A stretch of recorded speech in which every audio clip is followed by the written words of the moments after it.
Good afternoon and welcome to week 2 of the 2021 BAFTA National League season. Today we bring you the matchup between the Leicester Falcons and the Shropshire Revolution. I'm joined as ever by my co-host and friend Mr. Carl Walkinshaw. Afternoon, Carl. Afternoon, Matt. Exciting to be here week 2 again. This time Leicester playing at home.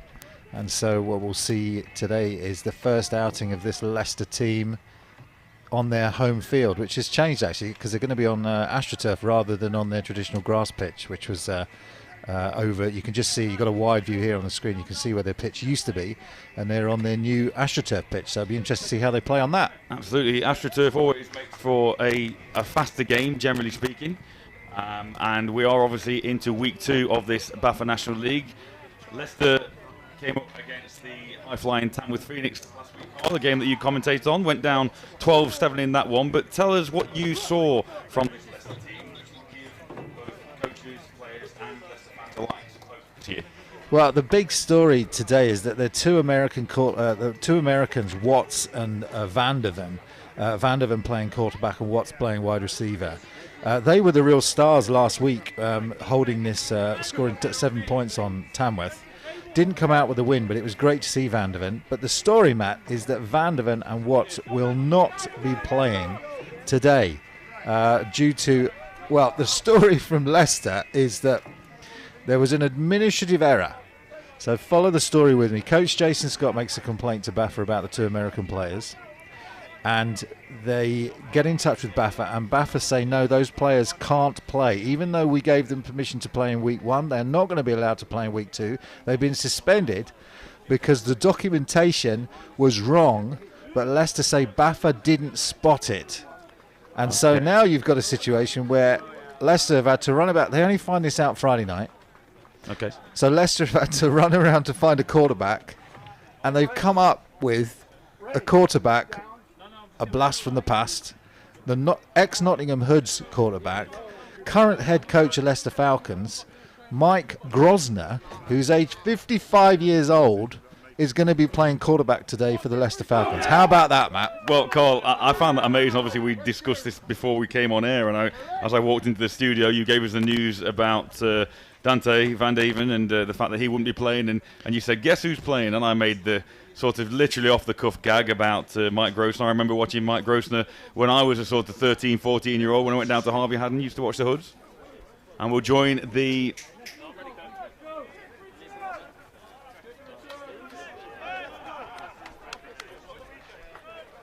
So we've just had the referee there introduce the players and obviously make the coin toss. Final preparations. As I was saying, Carl, I remember going down to Harvey Haddon to watch the Hoods in the Budweiser League, Coca-Cola League, and when there was Alan Brown, AJ Kiwi, and Albert Thompson, all those sort of players tearing up Harvey Haddon, and Mike Grosner was quarterbacking then, so a little bit of tongue-in-cheek from me, but hey, head coach of the Falcons now taking the lead, and there's another interesting story with Mike Grosner and the link to another player on the Falcons, Carl. There is, because number 22, so Mike Grosner you're going to see playing, he's number 2, so keep an eye out for that shirt, but his son, Jacob Grosner, or Jake Grosner, is playing in shirt number 22. And so you might see a situation where father is handing off to son, which will be really cool to see in Britball, won't it? I'll tell you what, it'd be interesting to see. If there's ever a play where he hands off to son and then has to block for son, whether or not he lets, he says, go on, lad, you don't need me blocking for you. But anyway, we're shortly about to get this one underway. As you can see, Leicester taking the field, playing from left to right in this first quarter, as we see. Interesting Mercia division. If you haven't been with us before, the BAFTA is very much different this year, the National Leagues. Not Premiership, Division 1 or Division 2 as it was before, but more an experimental, developmental type league where the Tamworth Phoenix will come up against the Crewe Railroaders, and that wouldn't have ordinarily happened. But what we have, all the teams have decided that this year, with just to get any football, it's been more geographically organised than on ability. And when you do come up with Premiership teams going up against lower division teams, you today in the likes of the Staffordshire Surge against the Falcons, although they will both be in Division 1 as it is now, that the stronger teams, the Premiership teams, would have decided to field a slightly less of a starter role in their team. But anyway, We're about to get underway with this one. Shropshire will be kicking off, and Leicester will obviously go on offence first. And week 2 is underway here from Leicester. Ball fielded just inside the 10-yard line. Return man has a lot of room out to the 20, up to the 25, and he's brought down. And that's where the green-shirted Falcons will begin their first possession call. Yeah, it was nice coverage by Shropshire that time. And Shropshire maybe will be jeered on by the fact that these 2 American standouts for Leicester will not be playing in today's game. But I'm just waiting to see Mike Grosvenor run onto the field, just to see what form he's in, even as he jogs onto the huddle. And there he is right in the middle there with the grey undershirt. And he seems to be moving relatively well for his first outing. Let's hopefully that will continue. And on comes the Leicester offence. Interesting, it looks like they've already had their play called from the sideline, and they're going to go straight to the line of scrimmage, no huddle. And here comes Grosvenor and that starting offence. And in the backfield there, Marcus Francis, a familiar tailback there. If you watched any Leicester play last year, Grosvenor just making final arrangements with his backfield. An I formation, looks like a false start. Then ball's fumbled on first down, and it's picked up immediately, and that's a turnover. And Shropshire are going to fall at that one and be in great field position early on. Well, we thought it'd be his legs that would let him down, not his hands. But he'll be so disappointed with that, won't he? But Shropshire just diving on the ball quickly. They try and get something to Marcus Francis, a quick hit off the right-hand side, and the exchange was just rusty. So as Mike Grosvenor goes back to the sideline to get rid of that rust and hopefully come on and manage to get an exchange going next time, Shropshire have great field position just outside the Leicester red zone at the 21-yard line. So here we go then. The Shropshire offence on the field much sooner than they probably imagined they would be, having kicked off less than a minute ago to the Falcons. On the field leading the Revolution is quarterback Martin Lewis. Sorry, number 16 there. It's Alex Wake, my mistake. Reading down the roster, so Alex Wake has a man in motion. On that man in motion, on the jet sweep, on first down, Marcel Brown with the carry and gets inside the 20 before he's hacked down, but a positive gain on first down call. So the first positive yardage of this one's go to Shropshire, and they're a Div 1 side. It should be an even matchup, this one, between Shropshire and Leicester. Both of them in Div 1. Remember last week it was the Premiership team, Tamworth, coming in that had the advantage over Leicester, but this one, in terms of their ability on the field, we should see some matchups that are equal. So Wake will lead the team out on second down. Marcel Brown there just to the right. 34 behind him is Aaron Ben in the backfield, single back this time. Slot receiver number 23 to the left is Mark Phillips, and the ball, and they try the same play, and that's fumbled again. And Phillips can't take the little pitch in front. And they tried the same play on first down and second down, one to the left, this one to the right.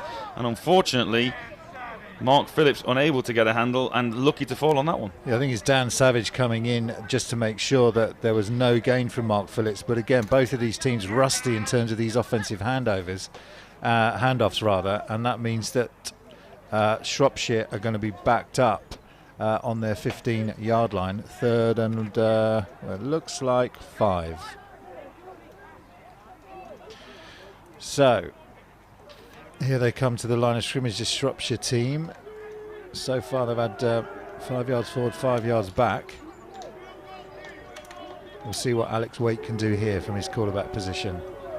Shotgun, one back behind him in pistol, trips to the right hand side, rolls to his right, pressure coming from Leicester, lofts one up, and that is caught, and that is Mark Phillips, who will catch that one very close to the 4-yard line. It looks like they're going to be just outside the goal line, so that's a great play to Mark Phillips, and Alex Wake did a good job of just taking his time to see that one develop. And after a shaky start for the Revolution, they do pick up that first down with a nice pass out from quarterback Wake to Phillips, and it's now going to be first and goal on about the 1-yard line, in fact, Cole. So here we go then. Alex Wake, one back behind him again, this time Aaron Ben waiting. Real tight formation. Slot receiver to the right hand side is that man Mark Phillips, who made the last reception. And first and goal, let's see if they can punch it in from here. Blitz threatening up the middle for the Falcons, and it is handed off to Ben, and Ben tries to sneak, but he's well wrapped up for a loss of a yard. And I think that was number 47, just get a number for you, 42 for the Leicester Falcons, James Beckett. Yeah, and it's a good call to just blitz the A-gap when that offense is so close to that line of scrimmage, the safest play to run is just a handoff to the running back to try and get the play up the middle. But they read it perfectly, and James Beckett coming in and making a good play there. So 2nd and goal for Wake and the Revolution offense. Ben in the backfield once again. Similar formation with Marcel Bryan tight to the line of scrimmage on the left. He looks to his right. He lost one into the corner. He's got a man, and it's just over the head of Mark Phillips in the back corner of the end zone. It'll be 3rd and goal. Yeah, just the timing off slightly, and that's one of those things where you need that extra time in the pre-season, don't you? Which none of these teams were afforded, because we came into week 1 just having to go straight in as if it was a pre-season game. So I think the timing was off. But they certainly want to get the ball to Mark Phillips, as Coach John Angel said to us earlier. We'll try and bring in an interview with him later on in the game if we get a chance. But he said Mark Phillips, number 23, one of the ones to watch today. So twins to the left with Marcel Brown again tight to the line on the left hand side. Wake drops back to pass, obviously looks to his left, tries to swing it open. I think he was intending to get that to his running back Aaron Ben, but unfortunately he was just too lofted. And actually, Carl, when you think about this, Leicester almost have had a pre-season game on the Revolution, because they obviously came out against the Tamworth Phoenix, so they've got a little bit of rust shaken off. This is the Revolution's first game of the season, so you would ordinarily think in this situation that Leicester hold an advantage, being at home, having had one game under their belt and a game against a Premiership opposition. So it may well be the Revolution that's just take a little bit of time to get ticking. So on 4th down then, field goal attempt from Billy Hewitt. It'll be around about a 30 yard attempt, close to the 20 yard line with that 10 yard end zone. The kick is up, and it looks good from our angle, and it is no good, unfortunately, wide right as Billy Hewitt looks at things. So the Falcons dodge a bullet there, and the Revolution, you've got to be unhappy at getting all the way down to the 1 yard line, 1st and goal from the 1, and then not even putting anything on the scoreboard, Carl. They will be disappointed with that, especially given the field position. They just got gifted something from Mike Grosvenor, and they couldn't take advantage even though they were on the 1 yard line. All they needed to do was punch it in. So it was a great play by James Beckett in the end on that run, and then 2 incompletions, which means that Leicester will come out at their, it looks like 20 yard line. They're going to come out to and pick up the ball there. We'll see whether Mike Grosvenor's still in. Now, the assistant head coach might have pulled him. Maybe the assistant head coach is taking the reins. But no, in all seriousness, how does that play, even a man of Grosvenor's experience, how does that play on his mind? 1 snap, 1 fumble, turnover. Will that be in his mind right now? Or is it sort of, right, put that to bed, new plays another day? Yeah, he'll want to make sure that he gets this absolutely right. So let's see what he can do. He is 55 years old. Last snap he took, other than the one that he just couldn't get the handoff to Francis, was in 2003. So wow, let's see what he does here.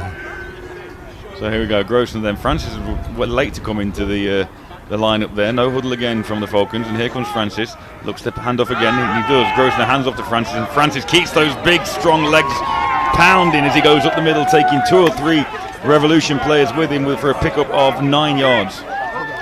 Yeah, it was a nice little play up the middle, wasn't it? I formation, just traditional good old-fashioned smack 'em in the mouth football as they run that B-gap with Francis, and the Shropshire Revolution defensive line got pushed back there. 98 finally did make the tackle, but he's going to have to get in there sooner. The tackle was finally made by Connor Monkman. Francis is definitely a player that you don't want to try and tackle up high, Cole. Those legs keep grounding you. The upper body strength as Francis gets the ball again and finds that gap up the middle again for the Leicester first down, and he's still up on his feet. He's up to the 50 yard line into Revolution territory, and a big run for Francis. First down Revolution. Sorry, first down Falcons.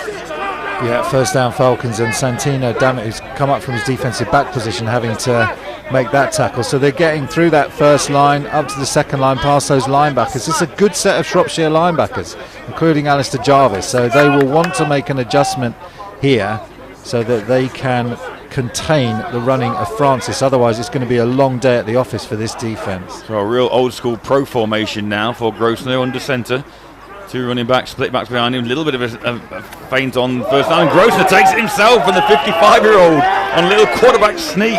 And he's probably beginning to wish he hadn't done that straight away. But he bounces back to his feet, positive yardage. It's 2nd and 6. Yeah, I have to say I did hold my breath for a minute there when he took the ball.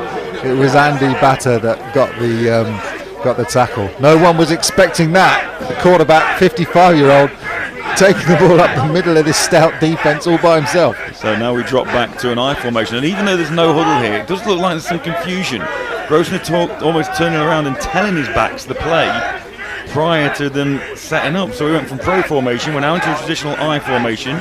Strong right, I formation. The ball looking to get it off, and it slipped again. And that's great pressure up the middle from number 92. That's Rich Colzer. And Colzer puts pressure on Grosvenor, and Grosvenor can't get the ball into Francis' arms, and it's another Leicester turnover. Yeah, it's great time on this, and you'll see, I mentioned Alistair Jarvis before, and it's 42 that comes up with the fumble recovery. He blitzed off the back of number 92, and this Leicester Falcons team have had, as you see, Mike Grosvenor there with his number 2 shirt on. You can see him there on the sideline, just going back to find out exactly what happened. But we said Shropshire need an impact player, and it was Alistair Jarvis that got the fumble recovery, the Great Britain linebacker. So Shropshire with 2 turnovers off the back of run plays where the ball has hit the ground for Leicester, and they're going to have 1st and 10 now. And you just thought it looked like Leicester were getting something going there on that drive with Francis, but it all just looks a bit disjointed, the offence, and it's got to be difficult if you plan for Van Dieven being in, as Wake goes to his right and pops the ball up and hits his receiver. His receiver there is number 23, that man we mentioned earlier on, Mark Phillips. But I say it's got to be difficult when you plan for a season. You've got, and when we watched that Tamworth Leicester game last weekend, Cole, Van Dieven is a real talent. And you know, Grosvenor as head coach has got to be thinking to himself, yeah, we're set here. And then all of a sudden Friday night he finds not only has he got to step in, but he's the head coach at 55 having to take the reins. Exactly. Mark Phillips with a nice reception there. That was just off a hook pass. So this Shropshire offence wanting to get something moving now as we hit 2nd and short. So Alex Wake again, 2 receivers to his left. That 1 man in the backfield again is... He's got loads of time, great protection. He's got up top, and he's got a man, and the ball is caught at the 5, and he dives towards the end zone. He's going to be just short, and that's number 3, Chris Smith, with a beautiful reception, stays on the turf after going to the ground hard, trying to look for the end zone. But what a beautiful pass from Alex Wake. Yeah, Chris Smith just playing that number 1 receiver, and he just beat number 29 off the ball. The defender there didn't have any part of him, Tian Kiffin. At number 3, Chris Smith showing great pace just to run past his defensive back and makes a beautiful reception down the sideline. It took a while to get up, but he looks okay coming back to the huddle. That's a simple go route. That's just making sure your quarterback's got time, setting a pocket there, and Wake had acres of time in the pocket, and it's just a pitch and catch down the sideline. Nice clean go route, beat your defender to the outside, and then just haul it in over the shoulder, and unfortunate not to make the end zone. But it is going to be 1st down Shropshire. Wake once again with Aaron Ben behind him. Phillips closest to the left of your screen in that slot receiver position. Now Phillips comes in motion, and here's the pitch again on that little reverse jet sweep reverse pitch type play, but it's well tracked. Good lateral defense from the Falcons. But it's Matsakateri, number 20, the defensive back, coming up from his cornerback position to play that secondary force and deny Mark Phillips the edge. And Matsakateri did that against Tamworth, who also ran a number of end-around plays last week, and this Leicester Falcons team difficult to find the edge on. Equally, they had a good goal line stand the last time the Revolution were down here, and the Falcons will be hoping they can solidify that defence. Looks like being only 3-4 yards away from pay dirt for Wake and the Revolution offence. So 2nd down. Wake takes a snap, he's going to drop back to pass again, acres of time, and he goes to the corner looking for Phillips, and that's just out of the back of the end zone, and had Phillips have managed to haul that one in, that would have been incomplete. Same play they tried in the previous, when they were inside the 5-yard line. They tried a very similar play against this Falcons defence, and both times Mark Phillips just not able to locate the ball in the back of the end zone. Now Shropshire, you would think they have to get some points on this visit. If they fail twice in a row from less than 5 yards away, and you can see where that down marker is on the right of your screen there, it's 3rd down and goal from about the 4-yard line. If they can't come away with points on this drive, having been down here twice in succession, then not only will it put them in a little bit of a hole, if you like, but it'll really buoy that Leicester defence. So here's Phillips in motion again, and this time Wake hands the ball off to Ben, and Ben is snagged in the backfield, and that's a loss of at least 4 or 5 yards on the play. Number 58, Dick Carr for the Falcons. It's just great swarming defence from the Falcons. We saw them last week against Tamworth, not allowing that good running game getting going. And here there are 3 men round the running back before he's got the handoff, so he just doesn't have any chance to get any traction before he's tracked down by Dick Carr. It's just a great defensive line play. Interesting decision here from the Revolution. They elected to try and take the 3 points on their first visit. This time on 4th down, Wake and the offense look like they're going for it. Maybe that loss of yardage gives them a little bit more time to explore that passing game. And he rolls to his right, and now he's under pressure, steps the man, but he can't step in well enough, and he goes down under the pressure from Aaron Anderson. Falcons defensive end in there really stayed at home, didn't lose his outside contain, and managed to get a turnover on downs for the Falcons. Wow, this defense is really stepping up. The offense is having problems. On 2 drives they fumble the ball away, and it's this time it's Aaron Anderson, defensive lineman, coming up. There are no huge names on this Green Machine defense, this Leicester Falcons defense, but they're just all making plays. Whether it's Anderson, whether it's Dick Carr, whether it's the linebacker Beckett, they're swarming around the ball. They're getting there quickly. They seem to be reading this offense really well, and Shropshire's offensive line have just got their hands full. So while I've got this brief breaking play, we always love to hear from you here at Onside Productions, and you can hit us up with the hashtag #LeVSSH, that's LEIVSSHR. And if you hit us up with your messages, tell us who you're supporting, where you're watching from, we'll give you a shout out later on during the afternoon as the Leicester offense retake the field, hoping for a bit more success. And indeed, there is a new quarterback coming in. Number 15 taking the reins now is Danny Azaher. And also a new halfback in with number 24, Jordan Webb. And on 1st down, go to the air, and Azaher looking to his left, trying to hit number 19 out there. Fortunately, don't have a name for number 19 at the moment. We'll try and get that to you. And that falls incomplete. So maybe Grosvenor, after 2 series, Carl's had enough. Well, they always planned to get Danny Azar into the game. I think probably he's just been brought in a little bit earlier than they had planned, since they had hoped, I think, that they would have Mike Grosvenor in for more snaps. But clearly Danny Azar is a younger quarterback, and Mike Grosvenor will still have the ability to mentor him from the sideline. So let's see what he can do, this young man, as Marcus Francis is now behind him. Marcus Francis in the backfield along with Adam Edwards, and Francis does get the pitch, and Francis got a little bit of daylight in front of him, manages to get up close to the 25-yard line before he's tripped out of bounds. Tackle that time made by Gareth Phillips from his linebacker position, but Francis looking a bit more like himself now. He didn't last week. We had the roster name wrong. We were kind of referring to him as DJ, the mysterious DJ. I think we all knew it was Marcus Francis, but he wasn't able to get anything going last week. He looks better this week. He looks more sprightly. He looks more like he's got that energy that we're used to seeing him, and he delivers such a great blow on first contact. So it's exciting to see him get back to his form. Having said that, Carl, any running back trying to go against that Tamworth defence, so he's always going to have a difficult proposition. As there's a false start there from number 82 in the green jersey, tight end number 82 again. No name against him for that, and he's probably quite grateful for the fact that we can't call his name, but definite false start on the end there. Yeah, I mean, Grosvenor obviously has got to come in and try and take charge early on when he runs into a situation like that, but as a head coach, you can't be... 82 offence, 5 yards, repeat it down. There we go, there's the confirmation of the false start call. Yeah, as head coach, Carl, you can't expect to come and run an offence and be a quarterback and then run the team, make sure you're getting the right rotation and the reps in and keeping to your game plan. So, and you can see now as well, they're obviously with Azair in here, they're actually running a more familiar offence, running the huddle. And all being well now, Grosvenor can hand over the reins as Francis and Ray Hopkins in the backfield this time. Man in motion, left to the left-hand side, as hands off again to Francis, and Francis bounces it outside. A little bit of daylight again, lowers his shoulder and picks up again good yardage, close to a 1st down. Tackle that time by Rhys Mellings, who comes up again, but it's defensive backs that are needing to make these tackles on Francis. So this offensive line really effective against this 1st and 2nd level of this defence.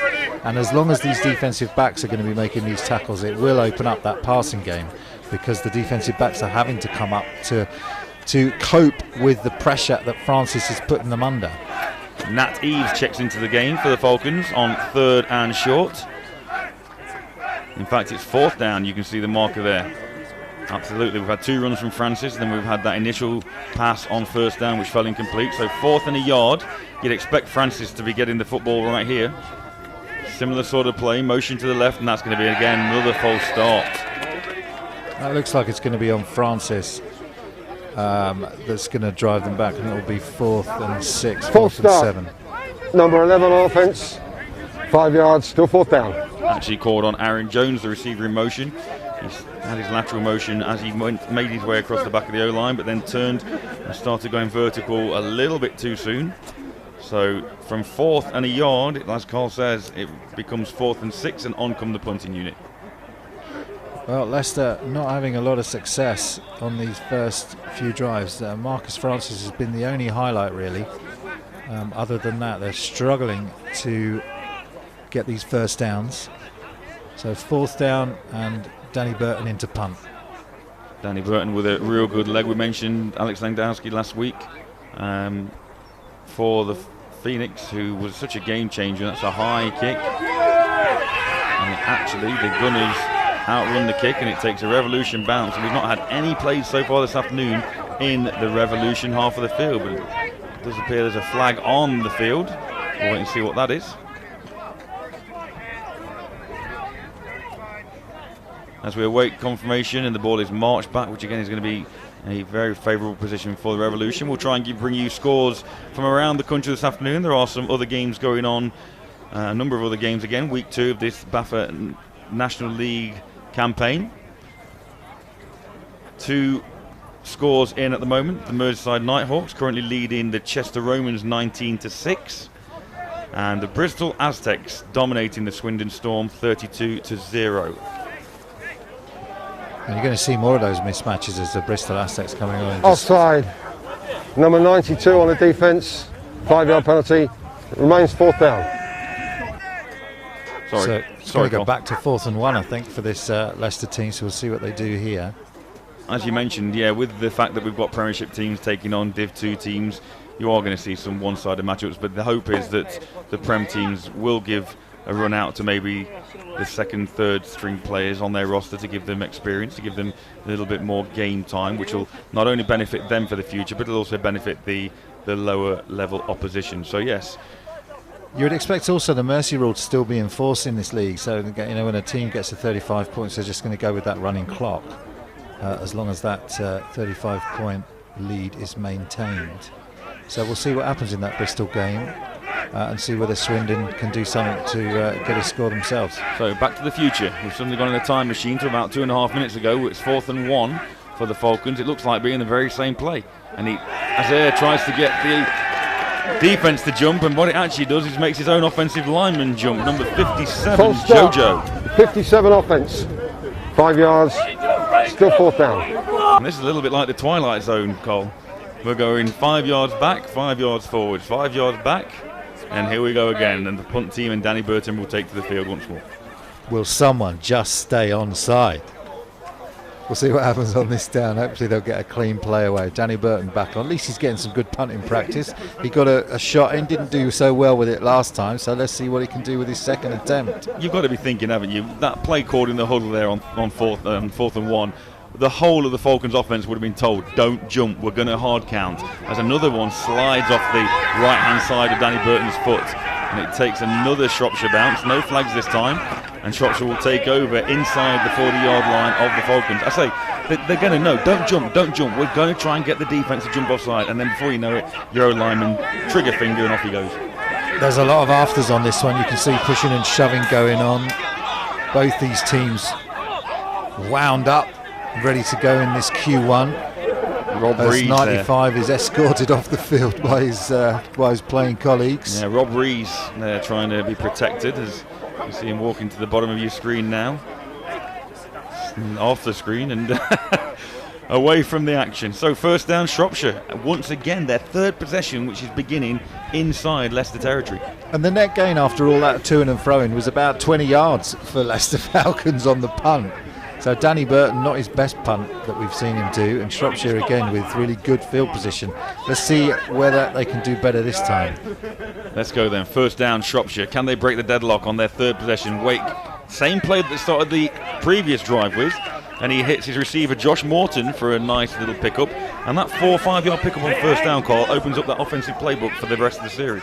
Yeah, they're just running these little hook plays to Phillips and to Morton on that one. So they're giving what the defence are offering. They're taking rather what the defence are offering them, and then they've obviously got that Chris White deep threat, so we'll always keep an eye where he lines up. This time he's to the boundary side. So Twins to the bottom. 2nd and 6. Motion coming, fake that jet sweep again, that end around. Hand off to the halfback who takes up the middle for a pickup of 2. And that's number 34, Aaron Ben. Just felt like Aaron Ben was a little bit hesitant going through that offensive line, getting into his run game now, getting into his stride. Not been able to make much go into this so far, but that's better from Shropshire. So they're looking at 3rd and 5. Whenever Wake drops back to throw the ball, he does seem to rainbow those balls. There's not a lot of velocity on the throw. Now, obviously, I know the ones over the top, that's what you need, but shorter distance throws require a little bit more zip. So here we go, 3rd down, 5 yards to go. Again, over the top, nice grab, has to go up high, does Morton, but he manages to reel it in, and that should be a Shropshire 1st down. Yeah, this defence just playing that zone, and these receivers are just finding the holes in this zone defence on these short passes, and they're having success there. As part of their offensive game plan has been obviously to take those passes and take those yards as the defence give them, and that's what they've done on 3rd down. They get the sticks moving. So after both teams, the Shropshire offence have got to be more happy with how many positive plays they're making. They just can't punch it in. They can't finish off these drives, which obviously is really important. A lot of huffing and puffing, but not being able to blow that house down and get into the end zone of the Falcons. 1st down, though. See if Wake in the offence can break their duck on this 3rd possession. So Wake pitches out this time to the right. New running back this time, number 17, is Chris Tracy. And Chris Tracy manages to pick up positive yardage, but only about, well, if anything, maybe gets back to the line of scrimmage, then it'll bring up 2nd and long. They're trying to run a sort of outside zone play with pulling guards, and these defensive linemen are just beating them to the punch. Aaron Anderson again coming in behind the guard and making it really difficult for 17 to get any traction before he's pulled down. So just a yard gained when they're trying to get to that edge. 2nd and 9 then, Revolution. Once again, knocking on the door just outside the red zone of the Falcons. That Falcons defensive front threatens blitz. Comes off the edge very quickly, and that is almost intercepted. Intended once again for Chris Smith. In and out of his hands, but the defensive back there, number 16, Calvin Collins, almost came up with it and read that a little better than Smith did. It was a dangerous pass. Had 2 receivers out that way, Chris Smith and Mark Phillips, but also 3 defenders for the Leicester Falcons. So dangerous pass that time by the quarterback, and he'll be happy that he's not had that one picked with Alex Wake. Always a worry when you see 2 receivers in such a close proximity to each other like that, because you know if there's 2 receivers there's going to be a number of defenders as well. Wake again drops back, and he's gone up top again looking for Smith, and that is way over the top. And it's a sort of real slow sort of pace to this Shropshire offence. Interestingly, Wake always thrown to his first read at the moment, and I know obviously it's very critical of me to say make your first read, make your second read, but it's something maybe that he needs to develop a little bit rather than just putting that ball up at first opportunity, which brings up 4th down. Yeah, they were double teaming Mark Phillips on that play, so Chris Smith was the receiver to go to, but that time Calvin Collins was not beaten, as Shropshire will line up to see whether they can draw first blood here on the scoreboard. So their 2nd field goal attempt with Billy Hewitt. It's going to be a good 35-yard attempt, and the ball is good. He gets some good contact in it, but it looks like that one is just drifting away again. I'm afraid that for Billy Hewitt is drifted wide. But good snap, good hold, good kick, just not quite getting the direction. Yeah, he's got the power. He's just not got the accuracy at the moment. Leicester do a decent job of bringing some pressure from the left-hand side. But Shropshire now will be unhappy that they've had these attempts to score and have come away each time with no points on the board. They've been as close to the Leicester Falcons goal line as the 1 yard line and still not been able to come away with any points at all. And you just feel like a team like Leicester will punish you for those sorts of mistakes early on. This is a Div 1 matchup, so there are lots of matchups going on within this strange division this year, but this is two teams that on paper anyway would have been in the same division had the alignments been the same, and we'd have been able to play a full 2021 season. As Mike Grosvenor makes his comeback, Matt. So he's had a series out, maybe not quite like what he saw from his offensive line, particularly with all those false start penalties, and back comes Grosvenor, and he drops back to attempt his first pass, and it doesn't go overly well for him. But to be fair to him, that's not entirely his fault. Number 55 for the Revolution, Desi Davis, comes straight through, and to be honest, that was a bit hot knife through butter through that Falcons O-line. I don't think I can take much more of this, watching Grosvenor take these hits, but yeah, Desi Davis coming through on the sack, and Grosvenor just didn't have time to really get the ball off at all. That will bring up second and long for Grosvenor and the Falcons offense. He's got to be wondering to himself, right, if I hand it off I get hit, if I pass I get hit, last time I had to run I got hit, there must be some way that happens, and there it is. Let's get the ball to my halfback, and my halfback manages to take 3 or 4 strides up the field before he is brought down. Number 23 that time on the carry for Leicester, Reece Spencer. Well, I wonder whether it is Reece Spencer or whether that is in fact Jake Grosvenor. We'll keep an eye on that one, because number 23's listed, Reece Spencer's listed as a DB, so we'll keep an eye on that one, because that could have been the dad-son handoff. It could have been actually there. Number 25 is there, and that is the end of the first period. With the score, the Leicester Falcons 0 and the Shropshire Revolution 0. Join us for the second half shortly. We'll be back after this. Right now, it's tough, but it does get easier. It might take some time, but you can feel like yourself again. Bit by bit, day by day.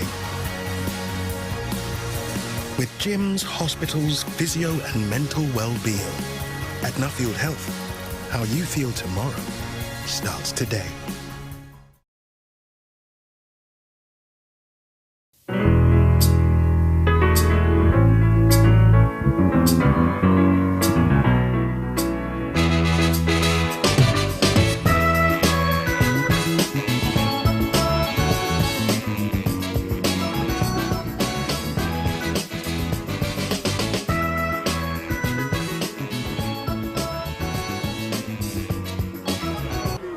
And welcome back to Leicester, where those observant viewers amongst you will have noted that it is in fact the start of the second quarter and not the second half. The score here in Leicester is the Falcons 0, the Revolution 0, as Grosvenor drops back to pass, and once again he feels the pressure and goes down, and it's not been a great outing for the veteran quarterback. He almost wanted to get that pass off, but again under heavy pressure. And that's going to be 4th down for the Falcons once again. Definitely the Shropshire offence, Carl, got the most positivity out of this opening quarter and a tiny bit. What have we got on Twitter, Carl? Anything there? Yeah, we've got a few people tweeting in, so thank you, keep them coming. Richard Chambers, thanks for your tweets, and also we can see that Across the Pond is also having a look at the event and is just reporting 55-year-old head coach taking the place of the quarterback to replace his starting QB. So we appreciate your tweets. Keep that coming with the hashtag LEI versus SHR. Here we go then, 4th down Falcons. Danny Burton back to punt again, and again does well to get a one hopper off that snap and gets off a decent kick, which takes the Falcons bounce and continues to roll as it's shepherded down the field by Isiaka Bulagun, who then downs the football. And for once in this game, the Shropshire Revolution will visit their own half to start this next series. What's got to happen, Carl? Obviously 0-0. There's been promising signs, particularly from the Revolution, being inside the Falcons' 5-yard line twice. What are your thoughts from the opening quarter of play? I think for Shropshire's offence, they're just having to get rid of the rust that they felt over this long off season and actually having some competitive play against this Falcons defence. Obviously this is the first time that Shropshire have had a real team in front of them other than their own defence, so I think it's just taking a little bit of time for them to click. They've got a deep threat in Chris Smith, they've got Mark Phillips, their running back can get things going, and Wake is doing well at quarterback. They just need to be more consistent in terms of the plays that they're running and do better on third down. And that offensive line is giving Wake all the time he needs as well in comparison to the Falcons' offensive line, as the ball is handed off and that good outside contain. The ball squirts out, and there's been, it looks like as the whistle, I think the way the officials are walking, that has been blown dead. And I think he's been blown dead. He's going to be down by contact, and it is going to be second down. You can see the referee in the middle there. Yeah, they do a good job that time of just standing the running back up, and I think it is number 16 that comes in to rip the ball out and then also make the recovery. So that is Calvin Collins coming in from his defensive back position, but the referees blew it dead before the ball came out, and so Shropshire will maintain possession. Late substitution there, running onto the field for the Falcons. It's number 47, Don Thompson. And out of the two units, this so far, Carl, it appeared you'd think it was a nice ball just out in and out of the hands as Chris Smith almost turned his head upfield before he made that reception. Out of both these teams, Carl, you'd almost think that it was Leicester whose first game it was rather than Shropshire, because they seem to be having the more positive production so far. Yeah, other than Marcus Francis, it's certainly been Shropshire on that one, though. Wake was just Chris Smith didn't have a chance to make that play because the ball was thrown short. But this Falcons defence is no small task for the Shropshire Revolution to play this Falcons defence. They're playing well. Third down then, Wake and the Revolution offence. Drops back to pass. And he's going up top again, and he buzzed the ball up, and he's got Smith out in front and just throws it 3 yards too far ahead of Smith, who shows his frustration, because if they'd have caught that one, that would have been 6. Yeah, Smith has definitely got the measure of these defensive backs. Again, from his number one position, takes a little stutter step inside and then heads towards the post, and that was just out of his outstretched hand. So they will keep coming back to that. Well, they've hit it once already to get him to the 1 yard line, and Alex Wake will want to come back to Chris Smith again. So fourth down once again. This time the Revolution, obviously being just outside their own 20 yard line, will kick this one away. Give the Falcons opportunity to get their best starting field position of the afternoon. A high snap, and it's well taken by the punter. And then he manages to get the ball away rather unconventionally, does Adam Naylor. And Adam Naylor is listed here as a defensive lineman and showed good hands, and also then manages to put his foot through it. Hashtag D-line can catch too. For those of you that are expecting to see Vanderven at quarterback and are wondering why this number 2 Mike Grosner is on, and yes, for those of you that remember, Mike Grosner is the ex-Nottingham Hoods quarterback, current head coach of Leicester, and filling in for the suspended Vanderven, who was suspended by BAFA on Friday night following a complaint that coach Jason Scott made last week after the game, in which Vanderven and Watts were really the standouts for the Leicester Falcons. So the story here is that the 55-year-old Mike Grosnan comes on again. This is for like his 3rd series, is back on the field for the suspended Vanderven. Paperwork pending for that quarterback. He's had 1 series rest as Grosner, and he goes back to pass, and he does get the ball off this time, and that's a back shoulder throw in and out of the hands of Aaron Jones. And so Grosner does put the ball in a catchable position, also in a position where only his man can make that reception. And joking aside, Carl, you've got to give Grosner credit. 55 years old, out there, kitted up, playing the most difficult position on the field, the one under the most pressure. If you're going to get hit at quarterback, then 9 times out of 10 you're not knowing where that contact's coming from, and you can't protect yourself. So you've got to give him credit for stepping in and taking this role on. Second down, Falcons, after the incompletion. Traditional I formation once again, with a slot receiver to Grosner's left instead of that tight end, and the ball is handed off. And that ball is handed off to number 30, who is Balogun. And Balogun manages to get positive yardage, a pick up of 3 yards. It'll be 3rd and 7. Just to finish off that story, Leicester Falcons telling us that the paperwork for Vanderven and for Watts, when they originally submitted it, was all in perfect order, Matt. There was no problems with it. It was just that there seemed to have been some administrative error on the BAFA side, which meant that when they re-looked at the paperwork after Jason Scott's complaint, they discovered that there was documentation that they needed to provide. Grosner completes his first pass of the afternoon. It's a pass for a first down, and actually, that had a little bit of zip on it to Aaron Jones. You could see Grosvenor made his decision, fired that ball in, still showing a little bit of power there on for that 55-year-old arm, and no huddle offense. Quickly back to the line of scrimmage for first down. Mike Grosvenor holds all the passing records for the Nottingham Hoods. He played up until 2003, but he played long, about 15 years with the Nottingham Hoods. He took them to 2 semi-finals. This is a man with credentials, if not with youth, Matt. And experience does count for a lot. As he turns this time and hands the ball off to Balogun, and Balogun is snagged in the backfield by number 19, Andy Bather. And Bather brings the Falcons offense back down to earth. Yeah, that's a great play by the Shropshire Revolution defence. Now, this defence has a lot of talent at linebacker position specifically, so we really expect them to make more plays. Obviously, already seen Alistair Jarvis make a play. Now we're seeing number 19 coming in, Andy Barther at linebacker. So I would have expected this Shropshire Revolution defence to play tough against these runners, and they're proving that now. And there's where the regional accents come in. You say Barther, I say Buffer. But anyway, third down. Third down. Always going to be Bather. We're in the Midlands now, Cole. We're not down south. Grosvenor drops back to pass, and he's under heavy pressure again, and he's sandwiched. And 3 defenders, one of which was Adam Naylor, the punter, came on and nailed Grosvenor. You see what I did there? Oh, I can't take it when Grosvenor goes down. I just keep hearing the cracking of bones and the. Oh dear. I do hope he stays fit. Does Mike?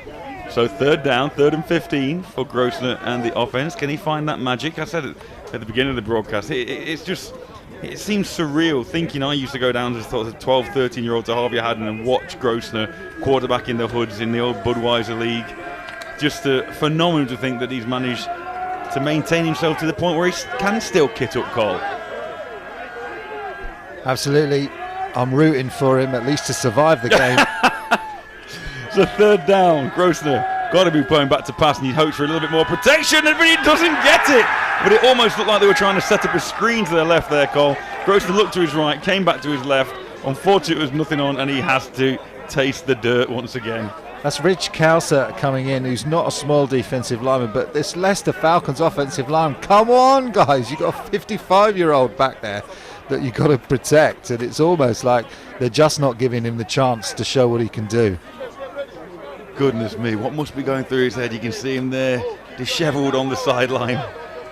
Oh, I bet when he woke up on Friday morning, he didn't expect to be hitting the dirt here in Leicester, even though it's artificial grass, but didn't be expecting to be under the weight of that Shropshire pass rush quite as much as he has been.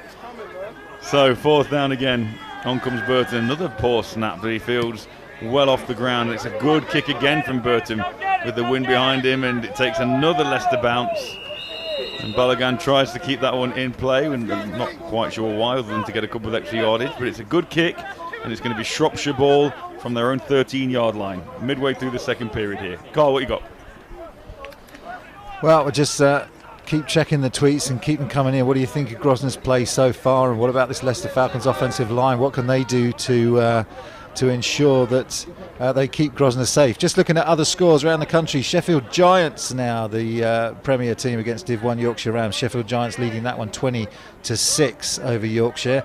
Merseyside Nighthawks opening their season 19-6 so far against Chester, and Bristol Aztecs have now gone into that mercy rule. It's now 40 points to Bristol, 0 to the Swindon Storm. So 3 games so far that we have word of from around the country. We've also got a few others that we'll try and keep you updated with. As Wake drops back to pass, looks to his left, fires it out, and it's a high pass that's caught. And it's lucky it was caught by a white shirt, because if it had been caught by the green defender, that could have been a pick 6, a risky lofted pass.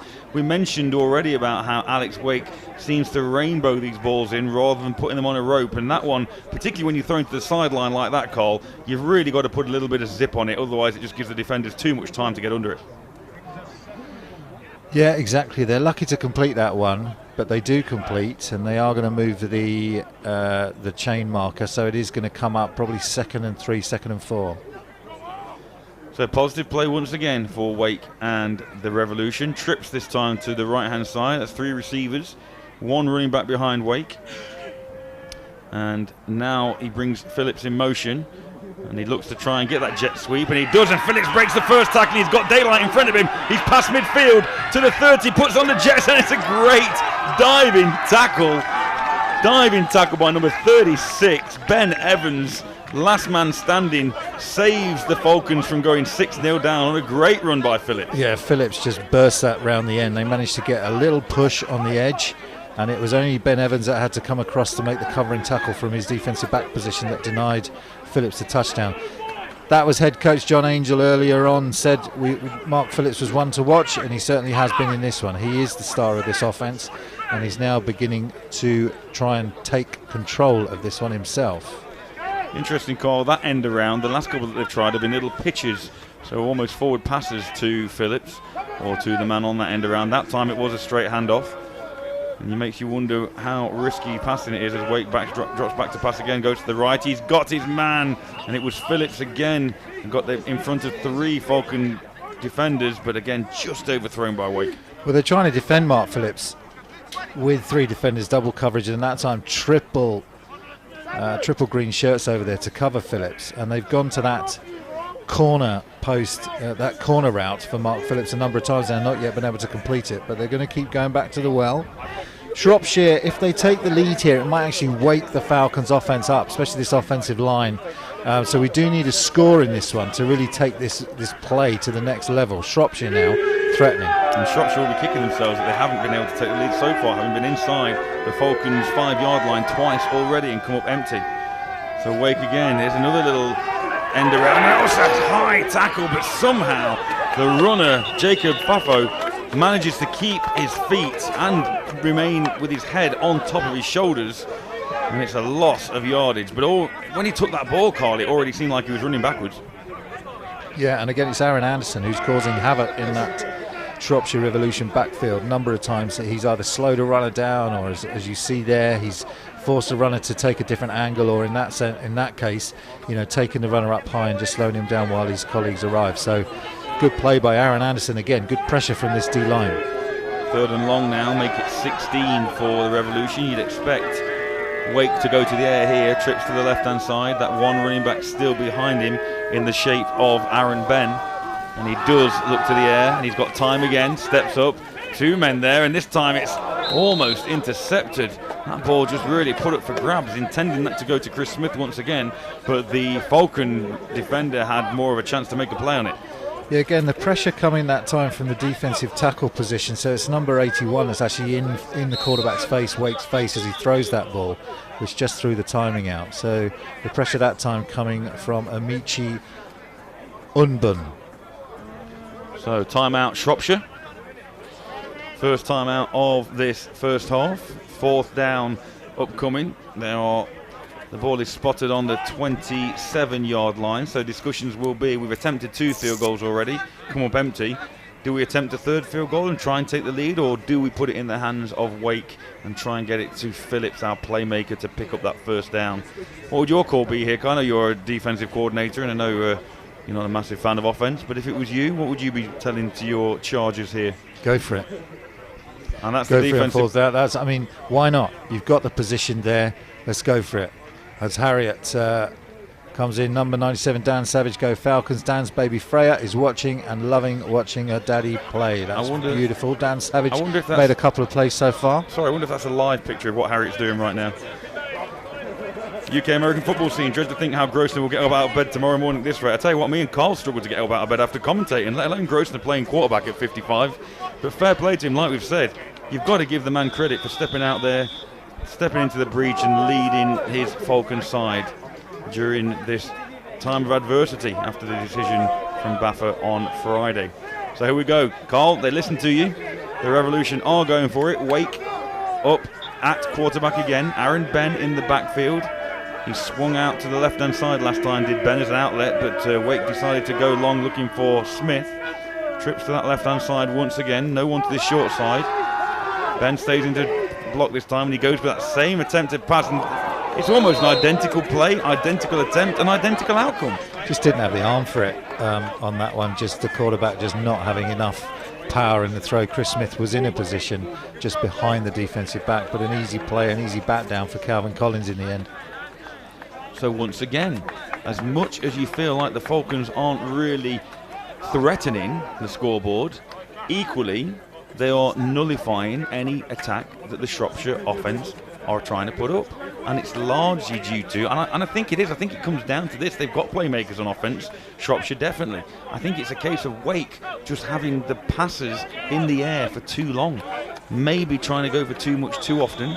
You've seen him overthrow a couple of players. Maybe we've got to try and get that short run, try and hit some of those quick slants, quick outs, maybe even screens. But obviously, like we've said, without a pre-season, it's easy for us to sit here and say, try this, try that, try the other. This almost is the pre-season game for the Revolution. Grosvenor in shotgun now in a desperate attempt to give himself some time. Let's see what he can do. So he feels the snap and he's rush coming from the edge. He has got time. Ball's up. Oh, and in and out of the hands once again of Aaron Jones. And you've got to be thinking, Carl, haven't you? Grosvenor's thinking, right, shotgun. If I'm 5 yards away from this line of scrimmage, that gives me at least a second and a half more if Jones is slow to get up. I wouldn't be surprised if they put Grosvenor in a shotgun formation the same distance away that the punter usually stands. Well, I think Grosvenor has said, listen, I need some time, I'm going to stand back here. But this injury to Aaron Jones is not looking good as he comes off. I think he took a clout from number 20 as he went to ground, and that was Antonio Dummett that gave him a knock. So we'll keep an eye on that receiver, as he is a key player for this Leicester Falcons offense. Grosvenor again, this time hands off to Francis, and Francis tries to go off tackle to the right-hand side where he's met by 3 Revolution defenders. And we talked about not tackling up high. One man wrapped down low, and then number 7 for the Revolution, Lewis Mellins, came in and smashed him down up top. Monkman also in on that, so that's good defensive line play. Number 7 also taking a clout from his own player. Looks windy in Leicester there with our cameraman struggling to hold on to the camera. I thought he was showing us the blue sky for it and showing us how beautiful the Midlands is today. You can see the shadows on the turf. But we get back to the action, 3rd and 11. Grosvenor there again. He's got fullback and halfback either side of him, hoping for a little bit more protection. You'd think this one was going to the air, and it does. And he goes up to the top again. He's looking for a man, and he's got his man, but it's in and out of the hands again of number 19. And we don't have a name for number 19, but we think it's Anakunle. Yeah, I think it's Teo Anakunle, the former NTU receiver, just couldn't hold on to this one. I don't know whether it was number 20 did enough to get his arm in, just having a look. I think it was number 20 that managed to get his hand in there. That's Santino Dummett. But Teo looking to make a play there and unable to. Looks like he took his eyes off the ball before he secured the catch, Carl. As well as that hand coming in from the defender, so a good play. Grosvenor again though, showing he's still got a little bit of life left in that arm, trying to go up top. And there's been a couple of occasions now where the receiver possibly could have helped him out there. Grosvenor's been accurate on those 2 passes, on those 2 series. Grosvenor from shotgun showed a bit of that old form, but this team's got to help him out. Particularly the offensive line. As again, a late addition on 4th down to the field. Burton waiting back deep to punt once again in this 0-0 game from Leicester. Better snap this time. Oh, almost blocked, but it's a lovely kick again, which takes another brilliant bounce. And here come the kick coverage team again, watching that ball down as far as he can, and then not quite sure what tactic that was at the end there, Cole. I think that was Jacob Fafu, just knew the cameras were on him, just thought he'd take his time. What a beautiful kick, Danny Burton, beautiful roll. He was struggling a little bit earlier, but that is a fantastic kick, which is going to go all the way down to, what is it, like the 5-yard line, somewhere around that region. What was the purpose of that particular move at the end there, Cole? Is that in the? Just showing the coach he's got his eye on the ball. And it's probably a good thing to have based on his receiver. Last time he took his eye off the ball before he made the reception. There is a flag on the play though, however. Wait for the officials. Personal foul, blindside block, number 12 on the kicking team. Sorry, on the receiving team. Half distance to the goal, first down. So that one will go against the Revolution and push them even further back. And now, with this defense that we've seen from the Falcons, could this be an opportunity for them, first of all, in their mind, safety? Secondly, if safety fails, maybe they get real good field position to end the half. You just get their running back Aaron Ben going really in these sorts of situations where you're really backed up. We saw Tamworth take advantage of really poor field position that Leicester had with a safety last week. And this Leicester Falcons defence, they can blitz, they can send those linebackers, and they've been very aggressive in the Shropshire Revolution backfield. So this is dangerous times for Shropshire, and they need to run their way out of this one. Mentioned towards the start of the first quarter about how this season was different and that Premiership teams were in with Division 1, Division 2 teams. There are no playoffs this year, there are no bowl games. It is very much just if you win your division, then you are crowned champions of that division for this interim season, just so that we can get football back in the UK, and obviously with the extended break we've had due to the pandemic, try and keep the interest but also keep the development going. And actually, as things have turned out, I really quite like the idea of the way that these leagues have been set up. Not too far to travel for the teams, all geographically based, and the second, third string players will get hopefully more of a look in, as this time the Falcons are drawn offside by the hard count by Wake. Well, that's the other way to make yards. It's if they, what you're doing there is taking advantage of the over-aggressiveness of the defence. Number 55 with contact to the offence. 5-yard penalty. Repeat. First down.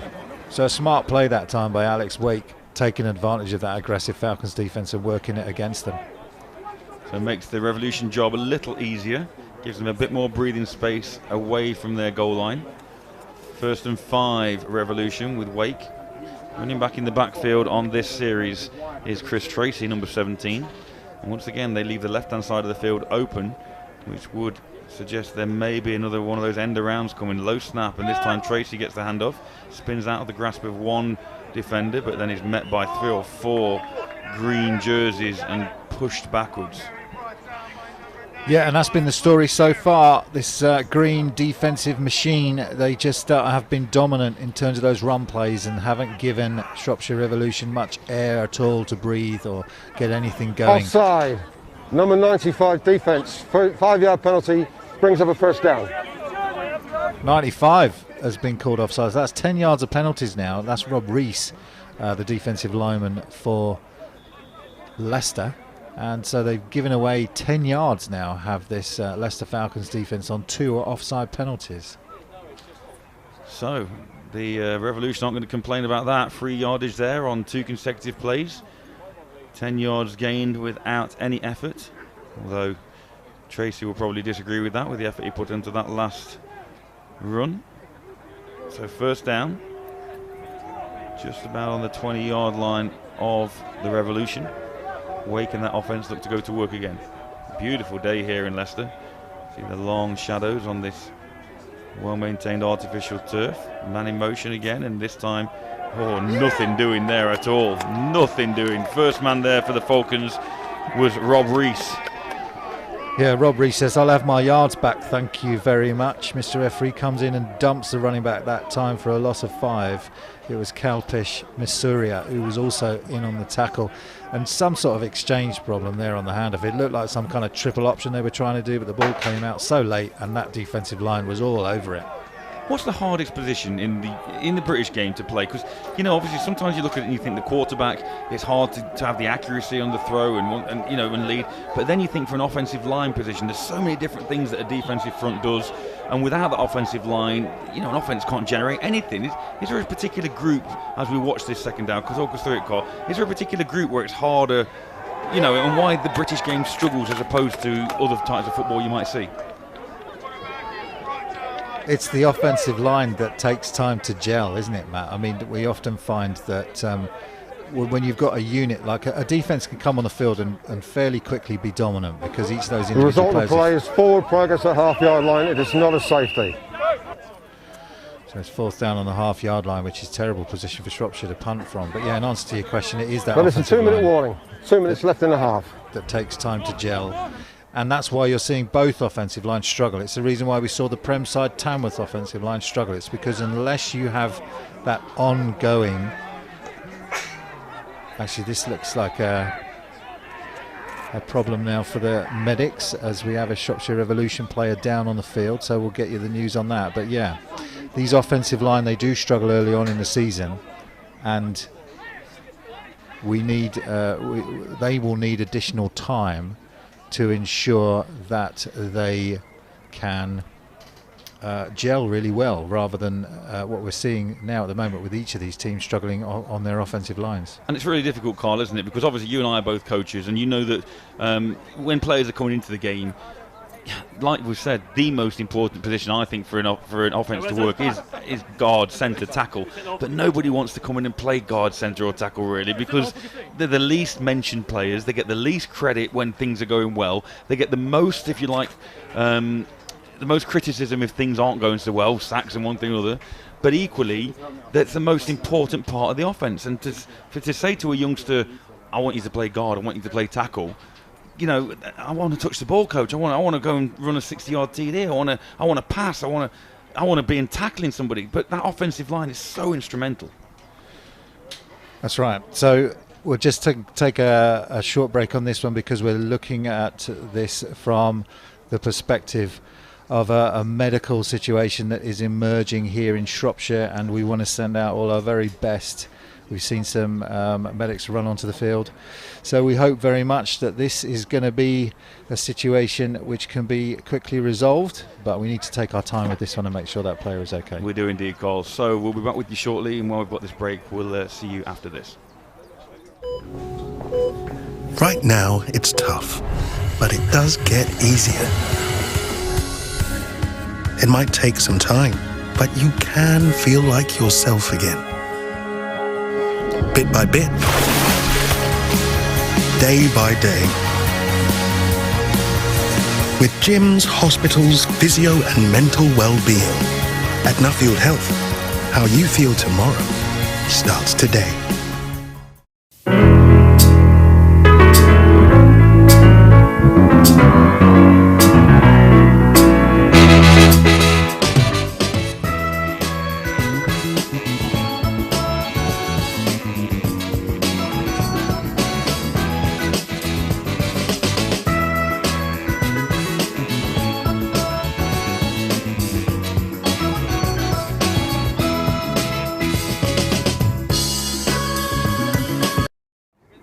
Welcome back to Leicester. We have an extended time out here due to the injury or the medical situation with one of the Revolution players. We'll bring you updates on that and get back to the game as soon as we can, and we wish that individual all the very best.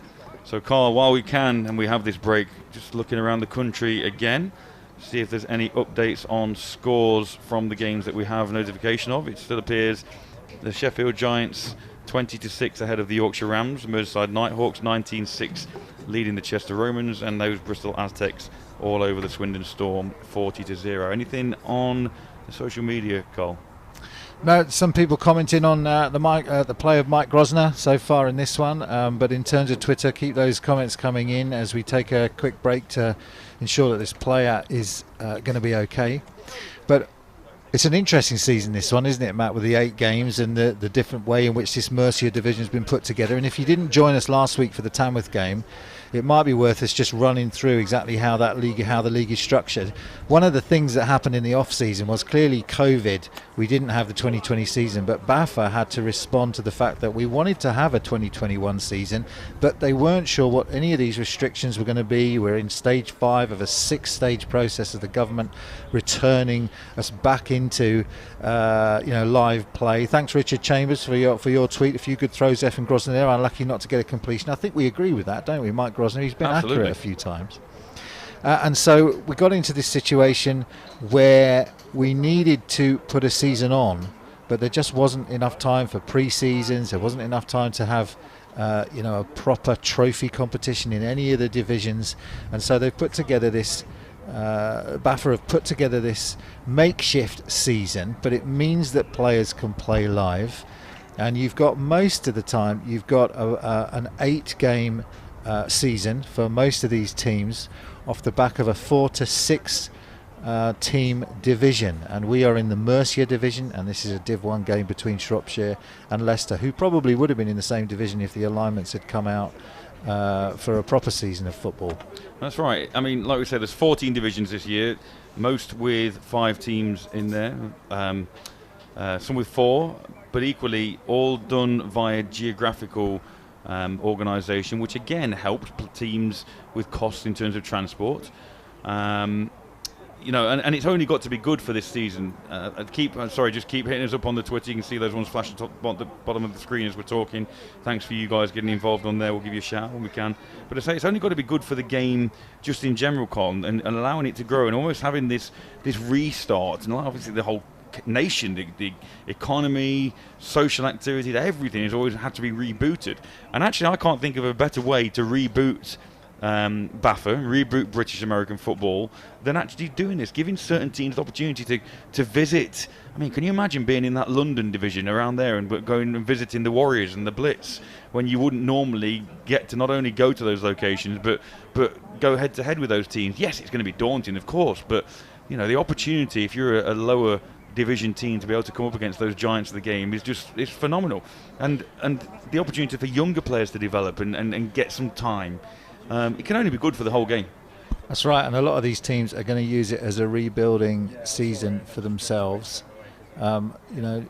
It's really been an unknown in terms of how those teams have progressed in the off-season. Some teams have really had good recruitment because obviously we had an NFL season, but people watching on TV, there was still an interest in going and playing. So as soon as the country opened up a bit and people were allowed to go down to training sessions, a lot of teams got really good recruitment, whereas other teams suffered. So it's really been a kind of, let's see what happens on the field once we get these teams out and playing, which is what we've got now. So some interesting results coming in all over the country. I'm just trying to check online to see whether we can bring you some of those. But obviously this game, for those of you that have just joined us, thank you for being with us here on Onside Productions. We have an injury on the field. Medics are seeing to that player. And as a result, we are just taking a break and having a chat about some of the ways in which this game has changed for this season. So, obviously, from your perspective, you're heavily involved with the university side of things at the moment, and there wasn't a university season, obviously. What stage are the universities or sort of BUSA at the minute in terms of their plans for again restarting competition?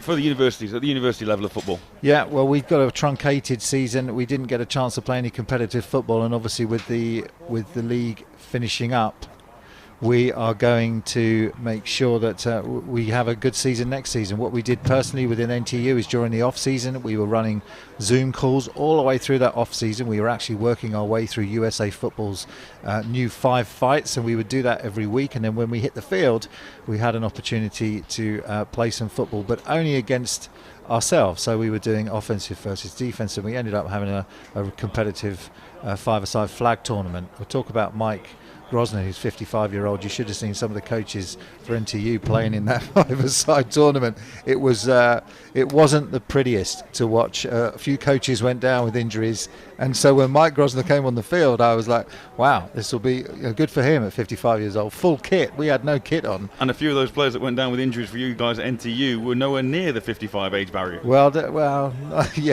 It depends who you speak to. We've got some scores coming in actually now. So Cornwall are winning 47-7 at half time. We understand that Lincoln versus Nottingham Caesars, there is a thunder stop. So obviously for those of you that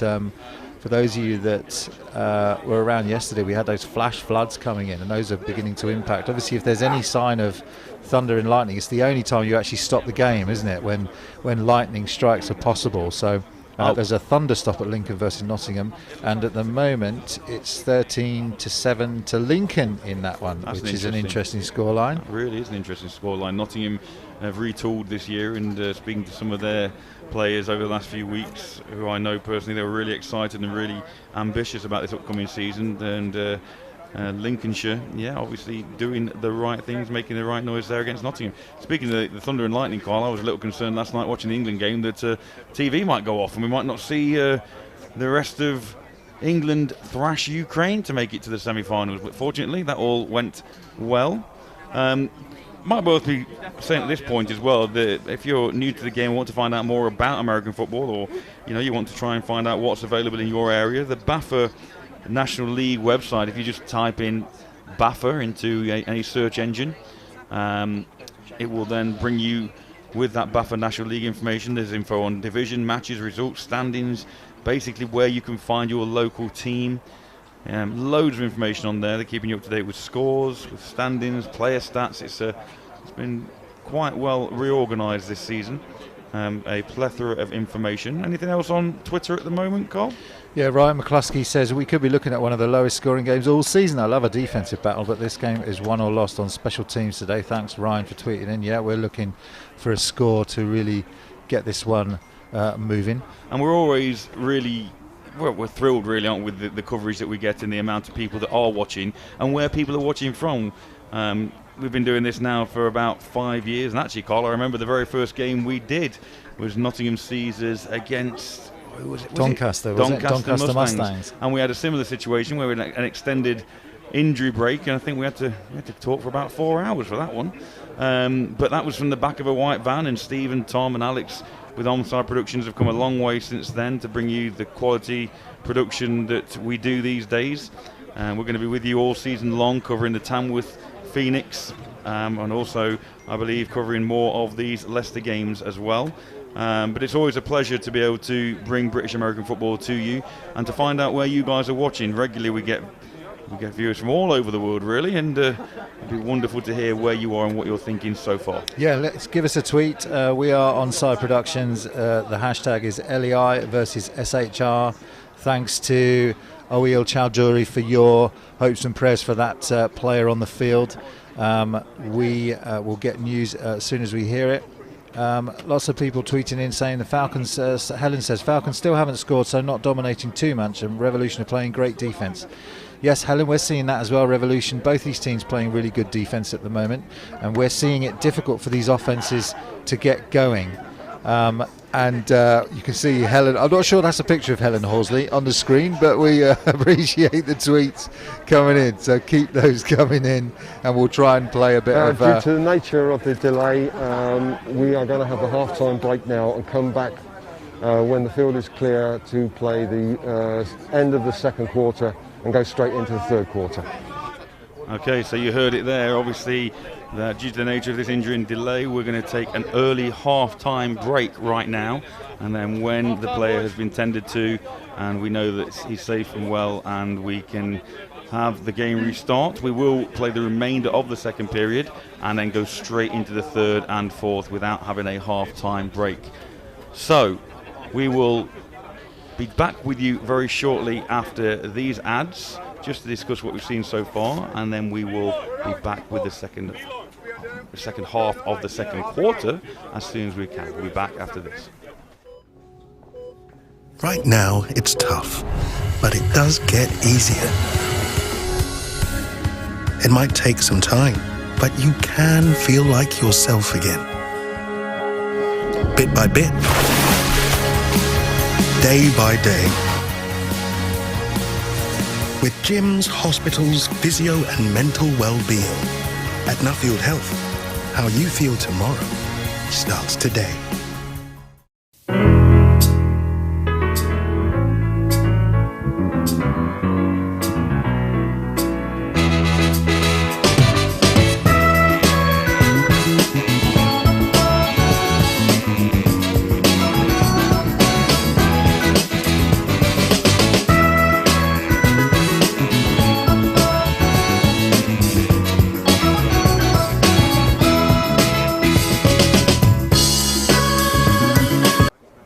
Welcome back to Leicester, where we have a early half-time score of the Leicester Falcons 0 and the Shropshire Revolution 0. Unfortunately, one of the Revolution players has sustained an injury, which has meant that the medical services have been called upon, and as a result we are taking an early half-time. What that means is, at the end of the half-time, and when we know that the injured player is safe, well, and tended to, we will be coming back with the remainder of the second quarter, and then there won't be a half-time. After that, we'll go directly into the third and then the fourth. So this gives us an opportunity now at half-time then, Carl. Prior to the game, you managed to catch up with both coaches and get their thoughts. So, Carl, over to you. Yeah, let's hear from Coach Colin Branner first, who is the assistant head coach for the Leicester Falcons. We'll bring you that interview now. Hi, Coach. It's good to have you with us on Onside Productions. This is Coach Colin Branner, who's the assistant head coach for the Leicester Falcons. So it's week 2 for Leicester, Coach. But before we get into the specifics of week 2, tell me what you're hoping to get out of the season overall, this 8-game season. It's a difficult thing because obviously we're playing Division 2, Division 1 and Premiership. We're obviously wanting to get a lot of time for the players who we've recruited well this year. And some of the lads are university level, so we want to get them some more adult contact level. So we're looking to play nearly all the roster over these 8 games. Excellent. So the whole roster will get a look in. That's good to know. But week 1 was against Tamworth. We live streamed that game last time. It was a 12-7, very close encounter. How did you feel after that one? I think we should have beaten them, to be honest. I thought we did well to hold them to 58 yards on offence. And defence played really well. Offence didn't quite click. Always takes a little bit more time. As you found with Tamworth, they didn't really click on offence. So we were very pleased, and we're looking forward to the reverse fixture. Now, this week, we've had a bit of news that your star quarterback, Dante Van Deven, and your American receiver, Watts, will not be able to play, and you'll actually be starting quarterback Mike Grosner, who's your head coach at quarterback. Tell us about that decision. Right, we didn't find out till Friday at 12 o'clock at night that they've been temporarily suspended on getting some paperwork through, which is not a problem. We'll get on to that quickly. It's BAFA. We were told by BAFA everything was registered, everything was fine before the Tamworth game. They were happily on the roster. There was no issue. But we've been told there's been a logistical problem with the actual computer and a personnel problem who read the rules incorrectly, and they've been temporarily suspended. We'll be able to sort the issue out within 2 to 3 weeks. And everything should be good. So we'll play our second string and our third string and our coach if required for this game. But it has, again, typical. You make plans, you go through all the bits and pieces, you play with these players. They probably wouldn't have played 2 or 3 games very much anyway. But it's just typical that 24 hours, 48 hours before a game, BAFA say, you can't play them because there's been a oops. And it's happened all the time and will continue to happen, I suppose. We've got to get more professional. All right, so we look forward to seeing how that pans out. In terms of this, last question for you, in terms of this Shropshire Revolution side, what sort of threats do they bring to this team? Shropshire Revolution, which I've coached at Shropshire Revolution, a great set of guys, good organisation, nice big roster.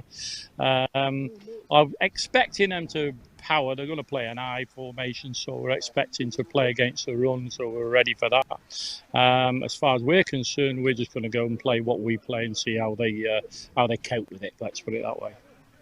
Coach Colin Branner, thanks ever so much for joining us. Good luck today, and we look forward to the game.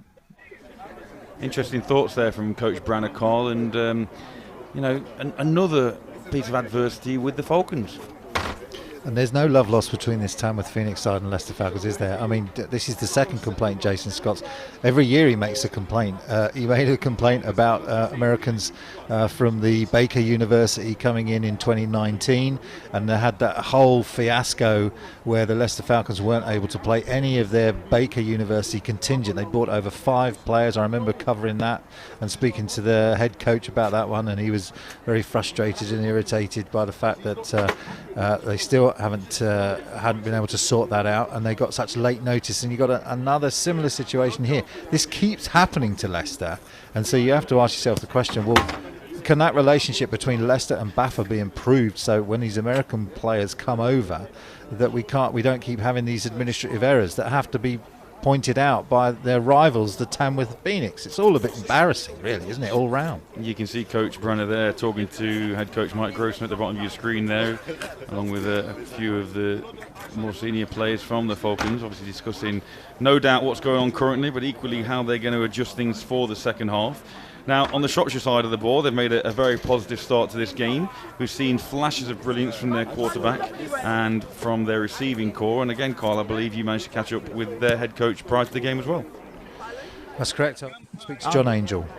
with Coach John Angel, who's the head coach for the Shropshire Revolution. Good to see you, Coach. You're right, Carl. Yep.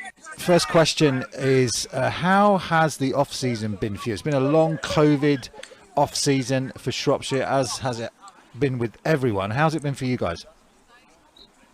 It's been tough. You've got a lot of eager guys out here who really want to play football, and so since around September, where some of the restrictions were lifted, we've sort of been on and off Zoom calls, training sessions, and then obviously when we had the go-ahead to start the COVID practices, we were chomping at the bit to get stuff started. So yeah, we've been training ever since. So it's been a long 12-week pre-season, but then another 6 or 7 weeks of Zoom calls from our bedrooms, and yeah, the guys have put a lot of work in this. They deserve this game. Now, this is the first time we'll see you, obviously, on onside this season, but it's the first time you're playing as well. You're playing a tough Leicester side. What sort of threats do you think they can bring this Shropshire team? They do. We went and had a watch of the Leicester Tamworth game, and to be honest, yeah, we knew that this was going to be a tough opposition. They surprised us with some of the bits and pieces they brought out. They've got some big wide receivers. I think that's going to be the battle, is their wide receivers versus our corners. Their run game, hopefully, I think we can stifle their run game. From a defensive point of view, we've just got to watch that linebacker Palm. He played for us for a season, and we know his ability, and we know how good he is. So we just got to keep an eye on him. Great. And just to finish off with, head coach, who should we be looking for in Shropshire to make an impact today? Mark Phillips, number 23, wide receiver, and Reece Mellins, our safety at 2. Guy's a ball hawk. He came to us from a season of playing cricket background, and the guy knows where the ball is. He's definitely one of our go-to players. Mark Phillips has been around the club for quite a few years. He's got some safe hands, and once he's got ball in hand, his movement on the field is immense. So those two guys definitely need to look out for. Coach, it's been so good to talk to you. Thanks for coming over and giving us an interview. It makes a massive difference, and good luck for the game. Thank you very much. Well, Coach Angel was right about those players to look out for, Carl, and in particular, that man Mark Phillips has had a real impact on that first half. He's been exciting to watch. Mark Phillips, he's caught those quick passes on the hook plays when Shropshire have needed it. He's made a really big gain of about 40 yards on an end-around play where the defensive back had to come over and make a covering tackle. So he has been the talent, as has number 3, Chris Smith, for this Shropshire side. It was interesting that head coach there singled out the linebacker of the Leicester Falcons, Palm Sidhu, but it's not been Palm Sidhu making the plays so much as the whole of the Leicester Falcons defence that have really been swarming to the ball and playing really well. So we are currently deadlocked at 0-0 as we go into this early half-time. Those of you that have just joined us, we are taking early half-time because we've unfortunately had an occurrence where a Shropshire Revolution player has sustained an injury, and he's being tended to by the medics at the moment. So the referees have decided that we will stop the game at this point during the second quarter, take an early half-time, and then come back with the rest of the second quarter when that player has been tended to and is safely being looked after by the medics. So it is half-time, and as such, Carl and I will take a well-deserved break. We will join you as soon as we're able to for the culmination of the second quarter.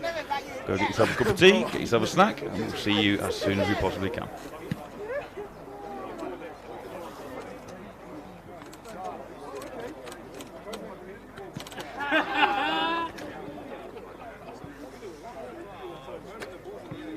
You should be able to rehabilitate your knee.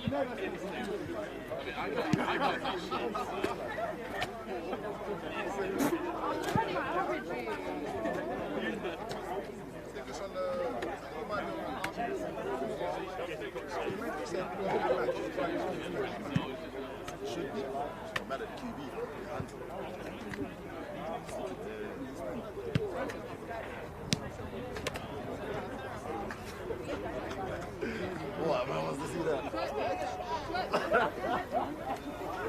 Listen, I'm more back than you. He says this to you as well, though. That's what it is.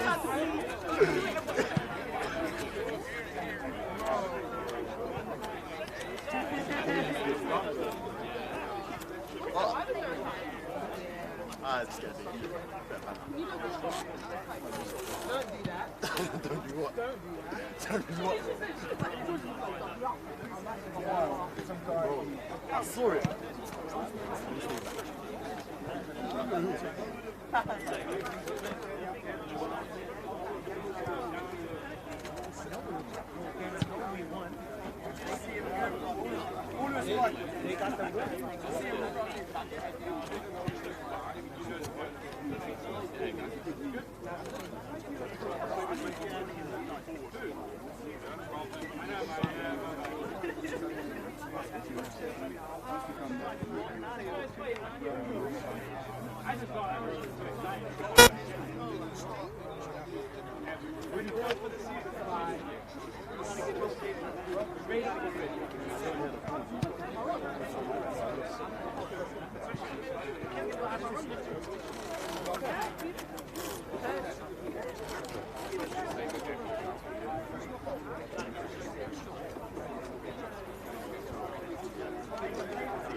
Hey, it's just 2 syllables, man. Fuck.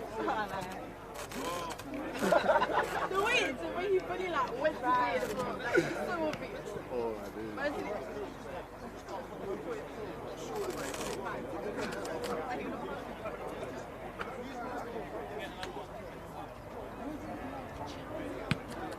Yeah, I am going to marry him.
I'm not lying.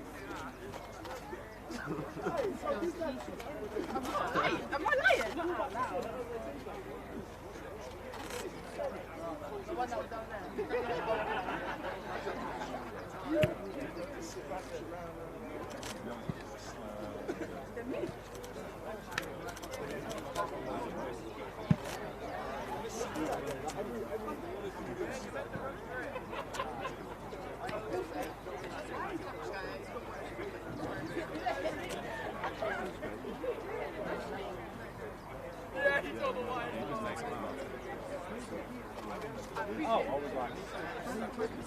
I took 2, yeah.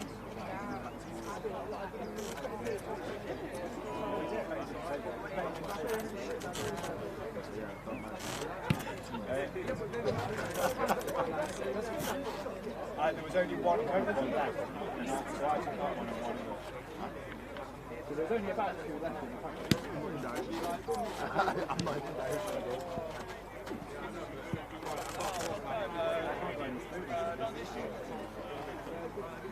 oh, wait.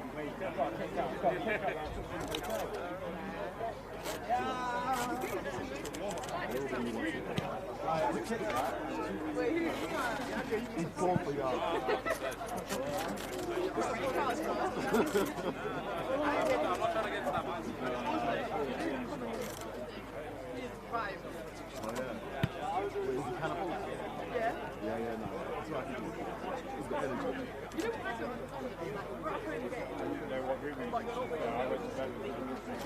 Why aren't the benches on?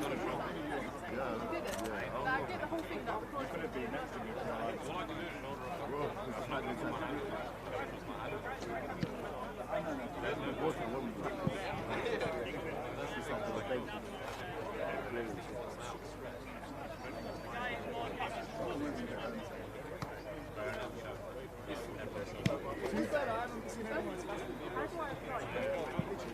We'll do some sprints next time. I'm not gonna lie, that's something completely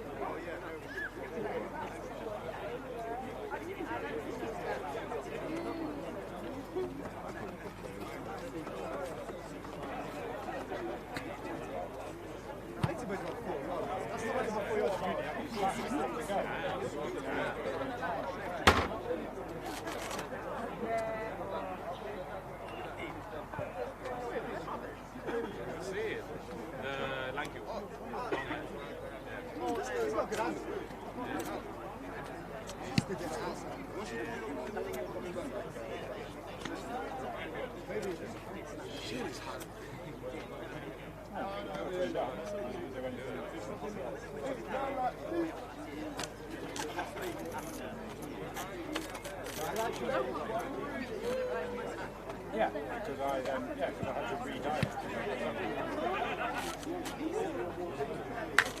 If that means you've got to get started this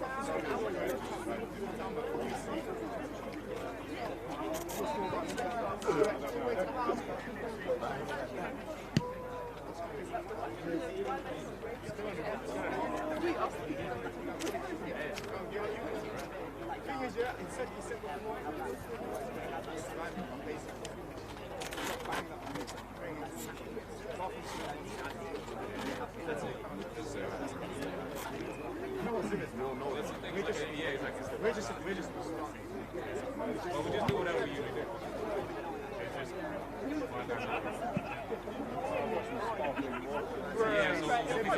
Everyone was just that.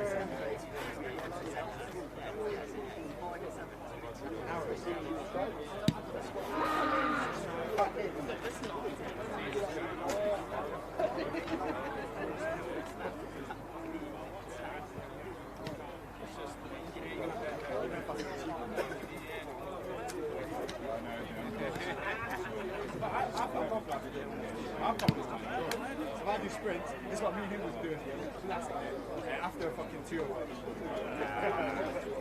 That's why we do the 4 quarters, bro. That's right. That's a kid. Better up 37. That's too bad.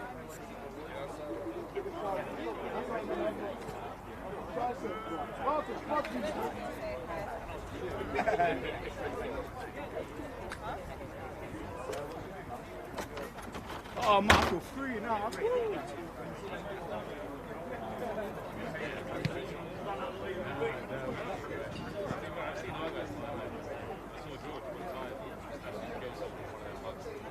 Came in.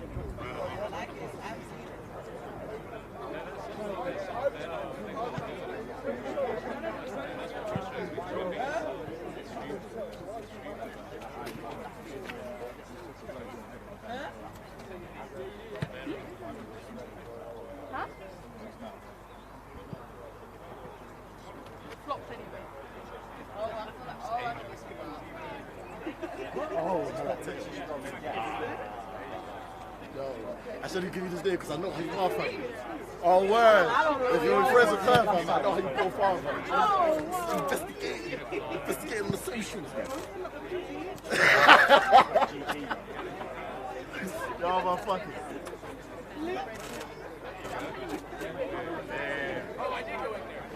Top.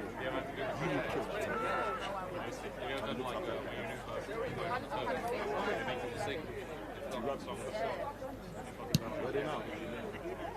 Why did that?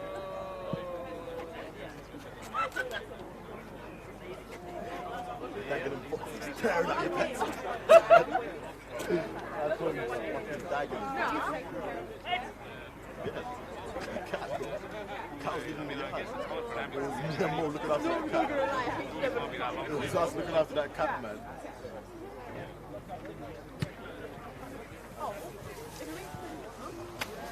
Just in case something goes wrong, you know, podcast is live.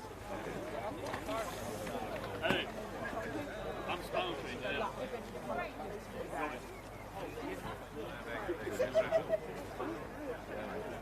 Yep.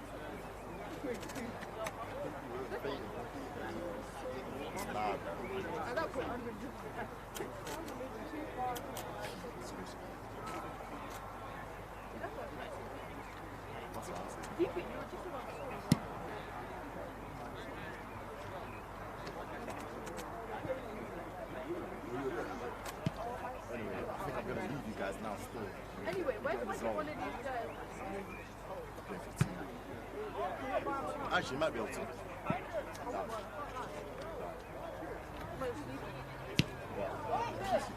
haven't decided what number.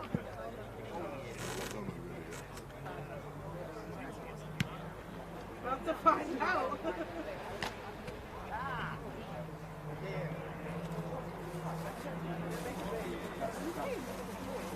Why should it actually be?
Welcome back to Leicester here for our coverage of the Leicester Falcons and the Shropshire Revolution in this British American football matchup on week 2 of this 2021 really quite strange season, the way that things are panning out and the way that divisions have been organised. You can see at the bottom of the screen there, if you just joined us, the game is going to resume at 5:05.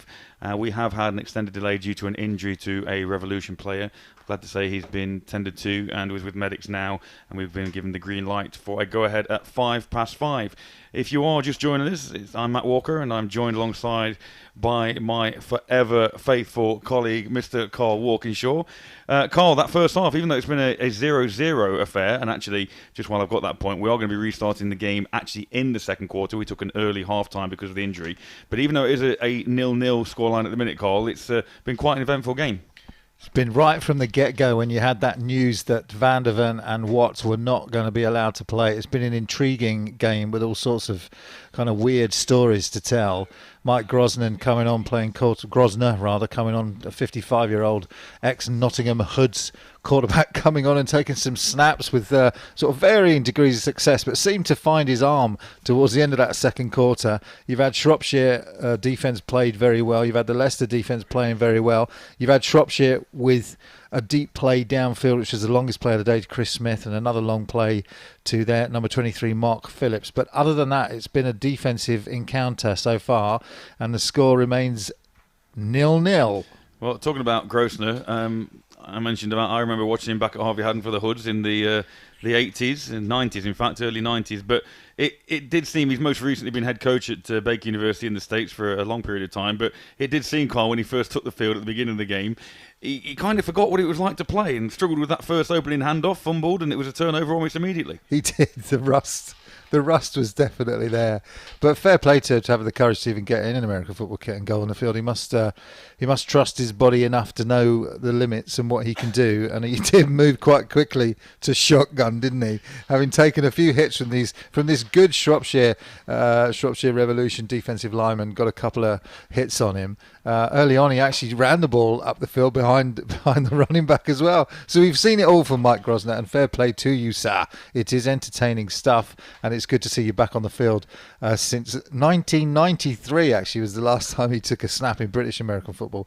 So it is good to see that. It's been a nice story to cover. That's incredible. You can get in touch with us this afternoon using that hashtag you can see on your screen right now, LEI versus SHR, Leicester versus Shropshire. And good to know that we've got people from all around the country watching. Rich watching from Stoke. Ryan, we could be looking at one of the lowest scoring games all season. Well, you can't get any lower than this so far, Ryan. I love a defensive battle. This game is won or lost on special teams today. Maybe so. And actually, to begin with, the first couple of series for the Falcons saw them turn the ball over, as Mike Grosner was experimenting all different ways that he could get hit. Whether it was trying to hand the ball off, passing the ball, running it himself. But it was the Shropshire Revolution that did all the early running and looked really promising, being inside the 5-yard line of the Falcons on 2 occasions and coming up empty. As Abby May on Twitter, watching out for my cousin number 62 from the Shropshire Revolution. Dylan, hope the down player isn't too hurt. We agree. We haven't really got an update for you on that. If we do get one and we're able to bring it to you, we will do during the game. But yeah, so Shropshire sort of made all the positive inroads in that early part of the game. And really should be, you would have thought, at least 14 points to the good at the moment, Cole, but 2 or 3 missed field goals and then a turnover of their own. Leicester then behind the running of Mark Francis, big reliable Mark Francis at half-back, seemed to get something going, but it was very much a case, Carl, of 1 step forward, 1 step back for the Falcons during that first period and a half. Yeah, penalties have dogged the teams as well. So you've had situations where we had two penalties on fourth down the back, a ball going back and forth between different offside penalties. Lots of rust on the field. I think Leicester have definitely been shaken by the fact that their starting quarterback couldn't play, and they only found that out Friday night. So their offense has come out, and you know, they've obviously prepared for a completely different quarterback than they have the quarterback that's behind them, which is Mike Grosner. But we have seen another quarterback come on. Danny Azar came on for Leicester for 2 series of his own and showed some good potential there. But again, He's a young guy, a new guy. Their quarterback from last year, Marcus Gabansky, some of you will remember, he's not available today due to an injury. He was actually playing wide receiver last week. He's not playing this week. And so the limits for Leicester Falcons, the team you see on the field, they only had certain amount of things that they could go to, and that meant going to their head coach, Mike Grosner, who's registered with BAFA. I hope the complaint doesn't come in from Shropshire Revolution about Mike Grosner. He's actually, they told me he was registered as a player coach. So let's hope there's no controversy around that. Well, I'm sure there won't be, and there is Grosner number 2. You can see at the bottom of the screen talking to the official. This one's almost like a new game, isn't it, Carl? The delay we've had, it's almost like start again, try and get some rhythm back on both sides. And on the Shropshire side of the ball, you can see them huddling in the background there. We've had real decent performances from the likes of quarterback Alex Wake, who's had plenty of time in the pocket to try and find his receivers.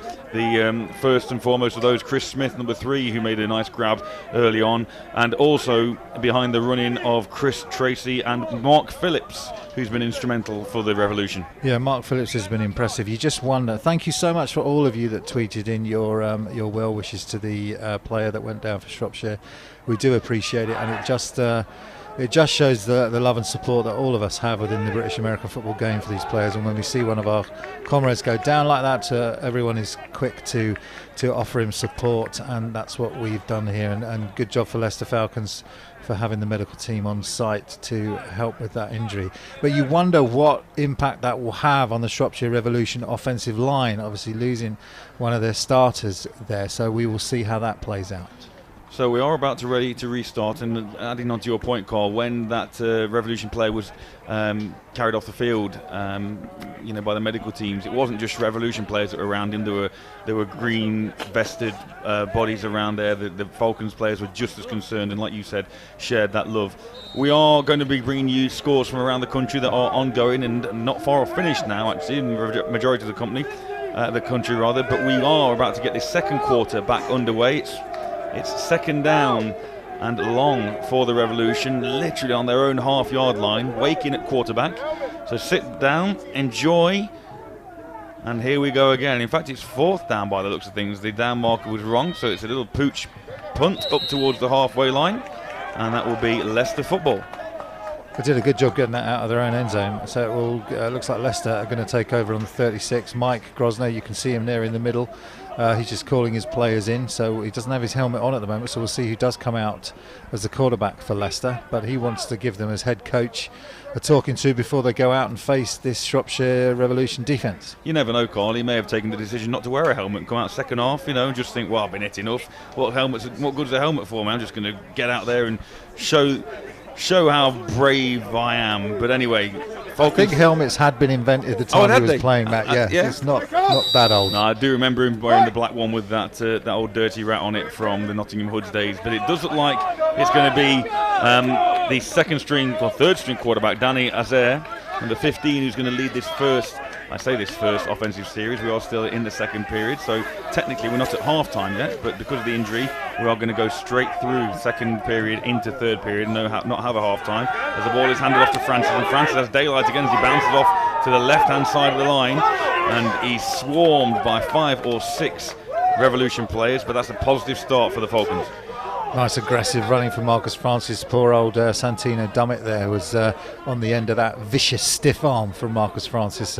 We saw that 2 seasons ago back in 2019. We saw lots of those sort of thrashing runs from Marcus, who is built more like a defensive lineman, but such a good runner when he does get ahead of steam.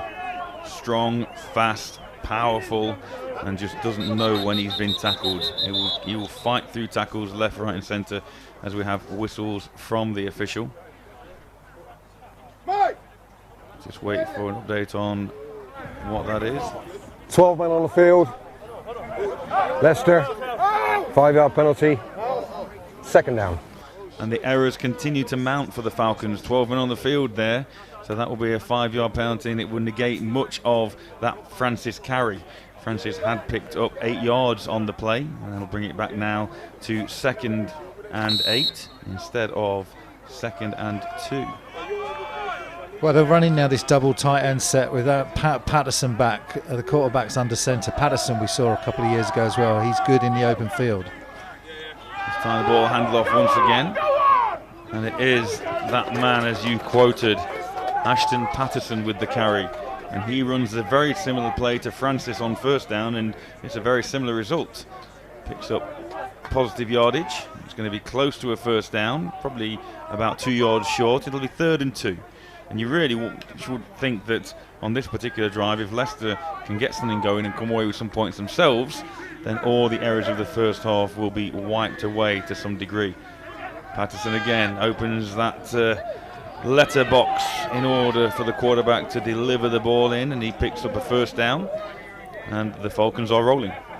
Reece Mellings having to come up to make the tackle again from defensive back position, but that does do enough, Patterson, to get the first down. They're trying to run the ball. They're running this heavy tight end set and then running to the edges on these outside zone plays, trying to pull some of these guards. Same play again, but to the other side, and the Revolution do very well. Number 42 there maintains that outside contain, Alistair Jarvis, and then forces the running back inside, where he's met by the Revolution defence. Yeah, Rich Cowser on the tackle, I believe, for Revolution. Alistair Jarvis doing a good job. The referee we're going to hear from once again.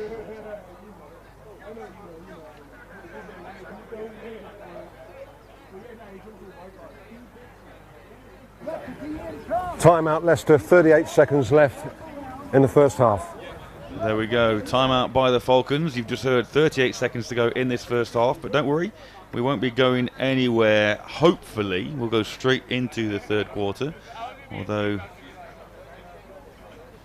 we have had some games that have been delayed around the country, especially in this Central East Division and in the Mercia Division. We're not sure whether today we will be impacted by the thunder and lightning that we saw a lot of yesterday, sort of flash floods around the country.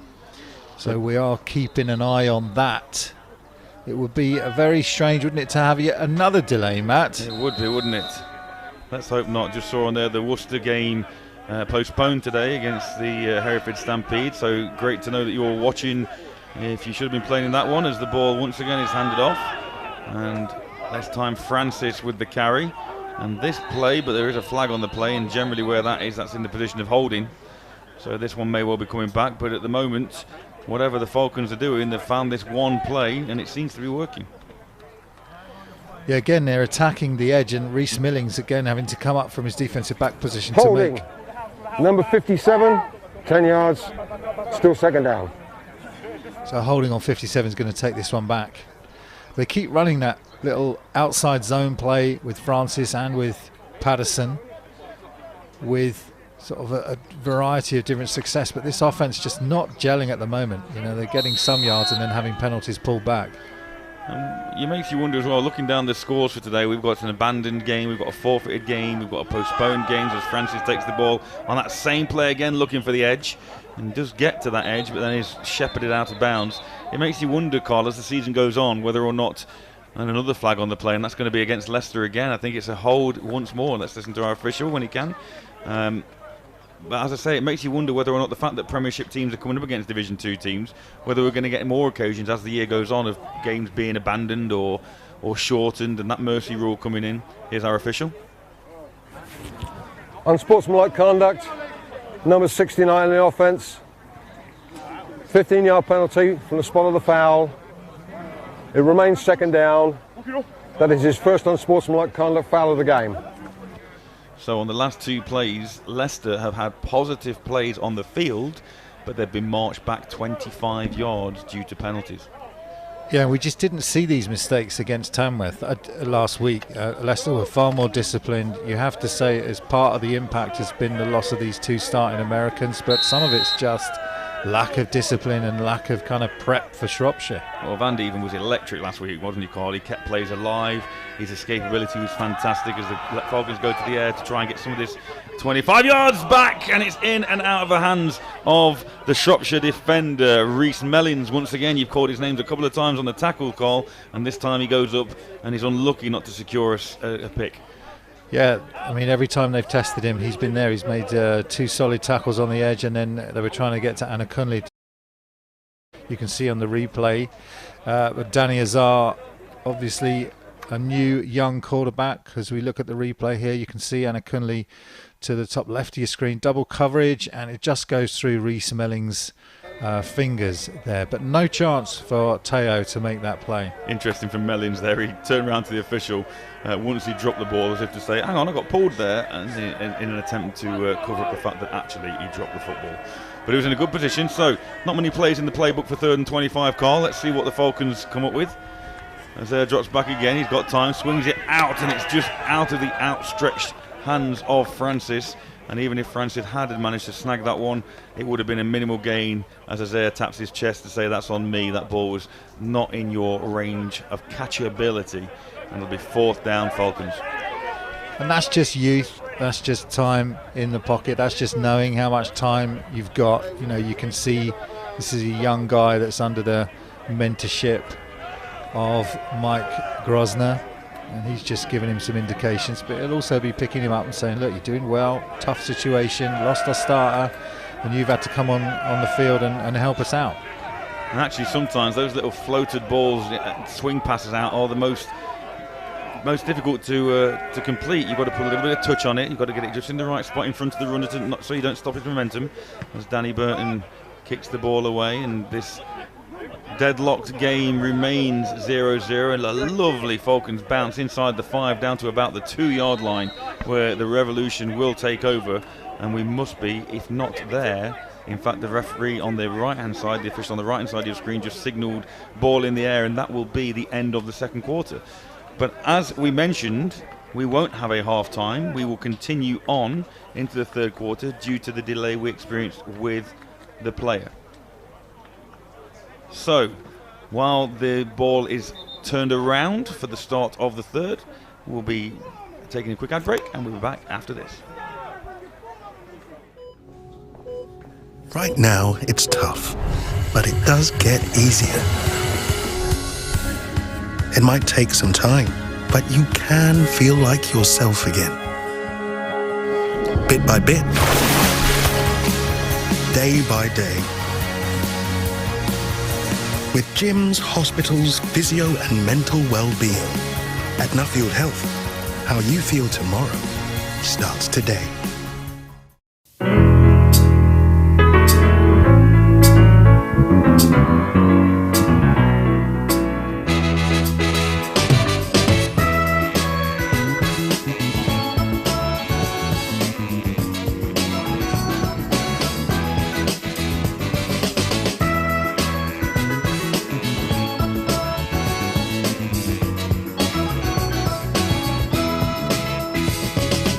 Welcome back to Leicester for this encounter from the Mercia division between the Leicester Falcons and the Shropshire Revolution. Some quite daunting skies making their way above this encounter. Right, Carl, there's a fair few games going on across the country. We'll have a quick run through while we wait for play to restart at the start of this 3rd quarter. The Hadrian's division, the Gateshead Senators currently down 28-0 to the Northumberland Vikings. The White Rose division, match abandoned between the Giants and the Yorkshire Rams after the Sheffield outfit were 20-6 ahead. I'm assuming it was abandoned due to weather, so we'll just have to wait and see and get more updates on that. Well, there's nothing there to suggest it's anything to do with the Mercy rule, only 14 points in front of the Giants, but nevertheless that one is done for the day. The Red Rose division, 2 games in there, 1 forfeited by the Halton Spartans, which gives the Titans a 1-0 victory. Looks like Nottingham Caesars have now overtaken Lincolnshire Bombers. It was Lincolnshire Bombers were out to a lead on that one early on in Q2, but it looks like after the rain delay, Nottingham Caesars come back, and it's now 19-13 to the Caesars in Q3. And that's in the Central East. Back to the Red Rose, the Merseyside Nighthawks, 34-20 ahead of the Chester Romans, but that one's been delayed as well, we believe, due to weather. Obviously it's 0-0 here so far. The Crewe Railroaders against the Sandwell Steelers. Sandwell just way too strong for Crewe, 44-0 in favour of the Steelers. In the East Anglian division, the game between Cambridgeshire and Colchester postponed, but the Norwich Devils run out winners over the Ouse Valley Eagles 26-6. The Aztecs have taken Swindon Storm full-time 61-0. Those are the sorts of scores you expected to see. A big outfit like Bristol coming in and just bullying the Swindon Storm in that one. We mentioned that Worcestershire against Hereford has been postponed. A lightning strike in the vicinity and having already discussed this with the coaches prior to half-time, due to the delay we had before, it has been mutually agreed that that is the game. The game has been abandoned due to the imminent threat of lightning. Wow. And so the surprises just keep coming from the initial outlay of the decision for the Leicester team not to be able to play those two American players, then to the injury with the delay. Now, and I know the other games around the country, some have fallen foul to this similar sort of incident, Carl, and now, even before we start the third quarter, we have received the announcement that we are abandoning this game due to the threat of lightning. Yeah, players being told to take the helmets off. Threat of lightning when a lightning strikes somewhere in the region. I don't know where that. Maybe that was up at another game. They got told that. But so after all that, we ended up with a 0-0 encounter. Who do you think's going to benefit more from that, Shropshire or Leicester? I'd say you've got to say Shropshire, haven't you? No, I mean, to be perfectly honest, neither team has got a great deal out of that, other than being able to go up against a different outfit for a half of play, a disjointed half of play, have a run out. You know, there wasn't, nobody really established a foothold. Neither offense could really do a great deal. Leicester obviously down to their second string quarterback with Grosvenor. They've not really taken any steps forward, other than realising how difficult it will be without Van Dieven and Watts. Shropshire themselves have shown sparks of possibilities with Alex Wake at quarterback and Chris Smith, Mark Phillips himself, but you know, it's been a bit of a meh afternoon all round.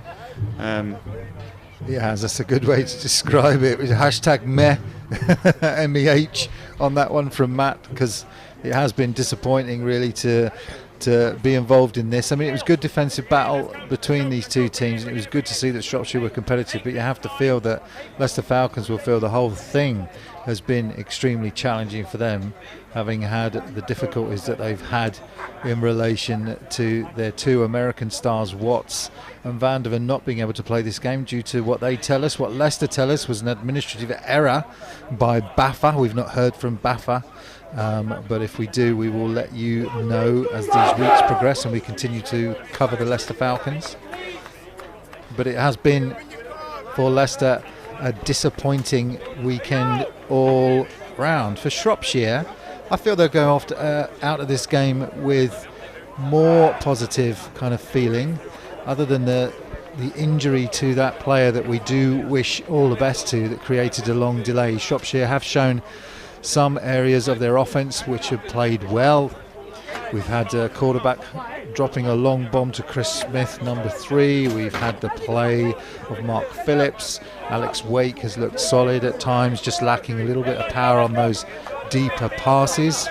But Shropshire have shown some strength and some good play, and their defence really showed up to play against this Falcons offence. Well, we're going to stay with you for the next 5 minutes or so and just bring you completely up to date with what's going on around the country as well before we leave you. Our next outing with Onside Productions is going to be next Sunday when we're back with the Tamworth Phoenix. So we will look forward to bringing you that one. So let's just have a look and try and finish off that score update from around the country. I think we got as far down as that postponement between the Worcestershire Black Knights and the Hereford Stampede. In the Thames Valley division, the Hertfordshire Cheetahs, who we saw last week against Wembley, have come out victorious against the Oxford Saints by a score of 19-6.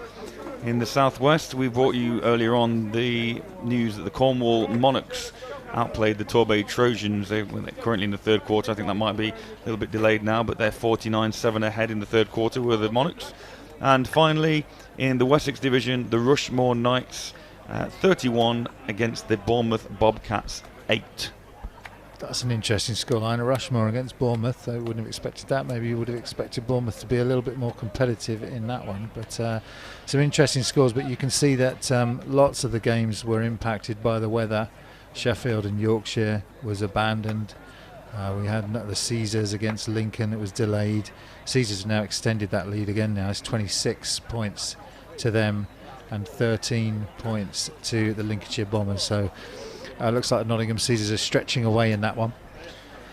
So before we leave you here in Leicester, first of all, thank you for getting involved if you have done on Twitter.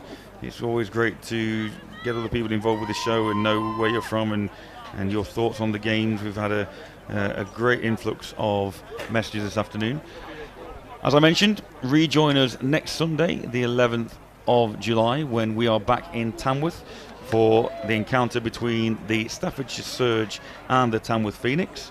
But until then, on behalf of Steve, Tom, Alex, Carl and myself, as ever, Carl, a pleasure doing business with you. It's a shame this one couldn't have turned out with a little bit of longer coverage and a decision in terms of the score, but always a pleasure to commentate with you, my friend. Definitely, Matt. Look forward to doing it all again next week, and we look forward to hearing from you guys next week on the social media. So from Leicester, where the score is the Leicester Falcons 0 and the Shropshire Revolution 0, we wish you a good afternoon. Enjoy the football on Wednesday, and we'll see you back Sunday for Tamworth against Staffordshire. Stay safe, take care.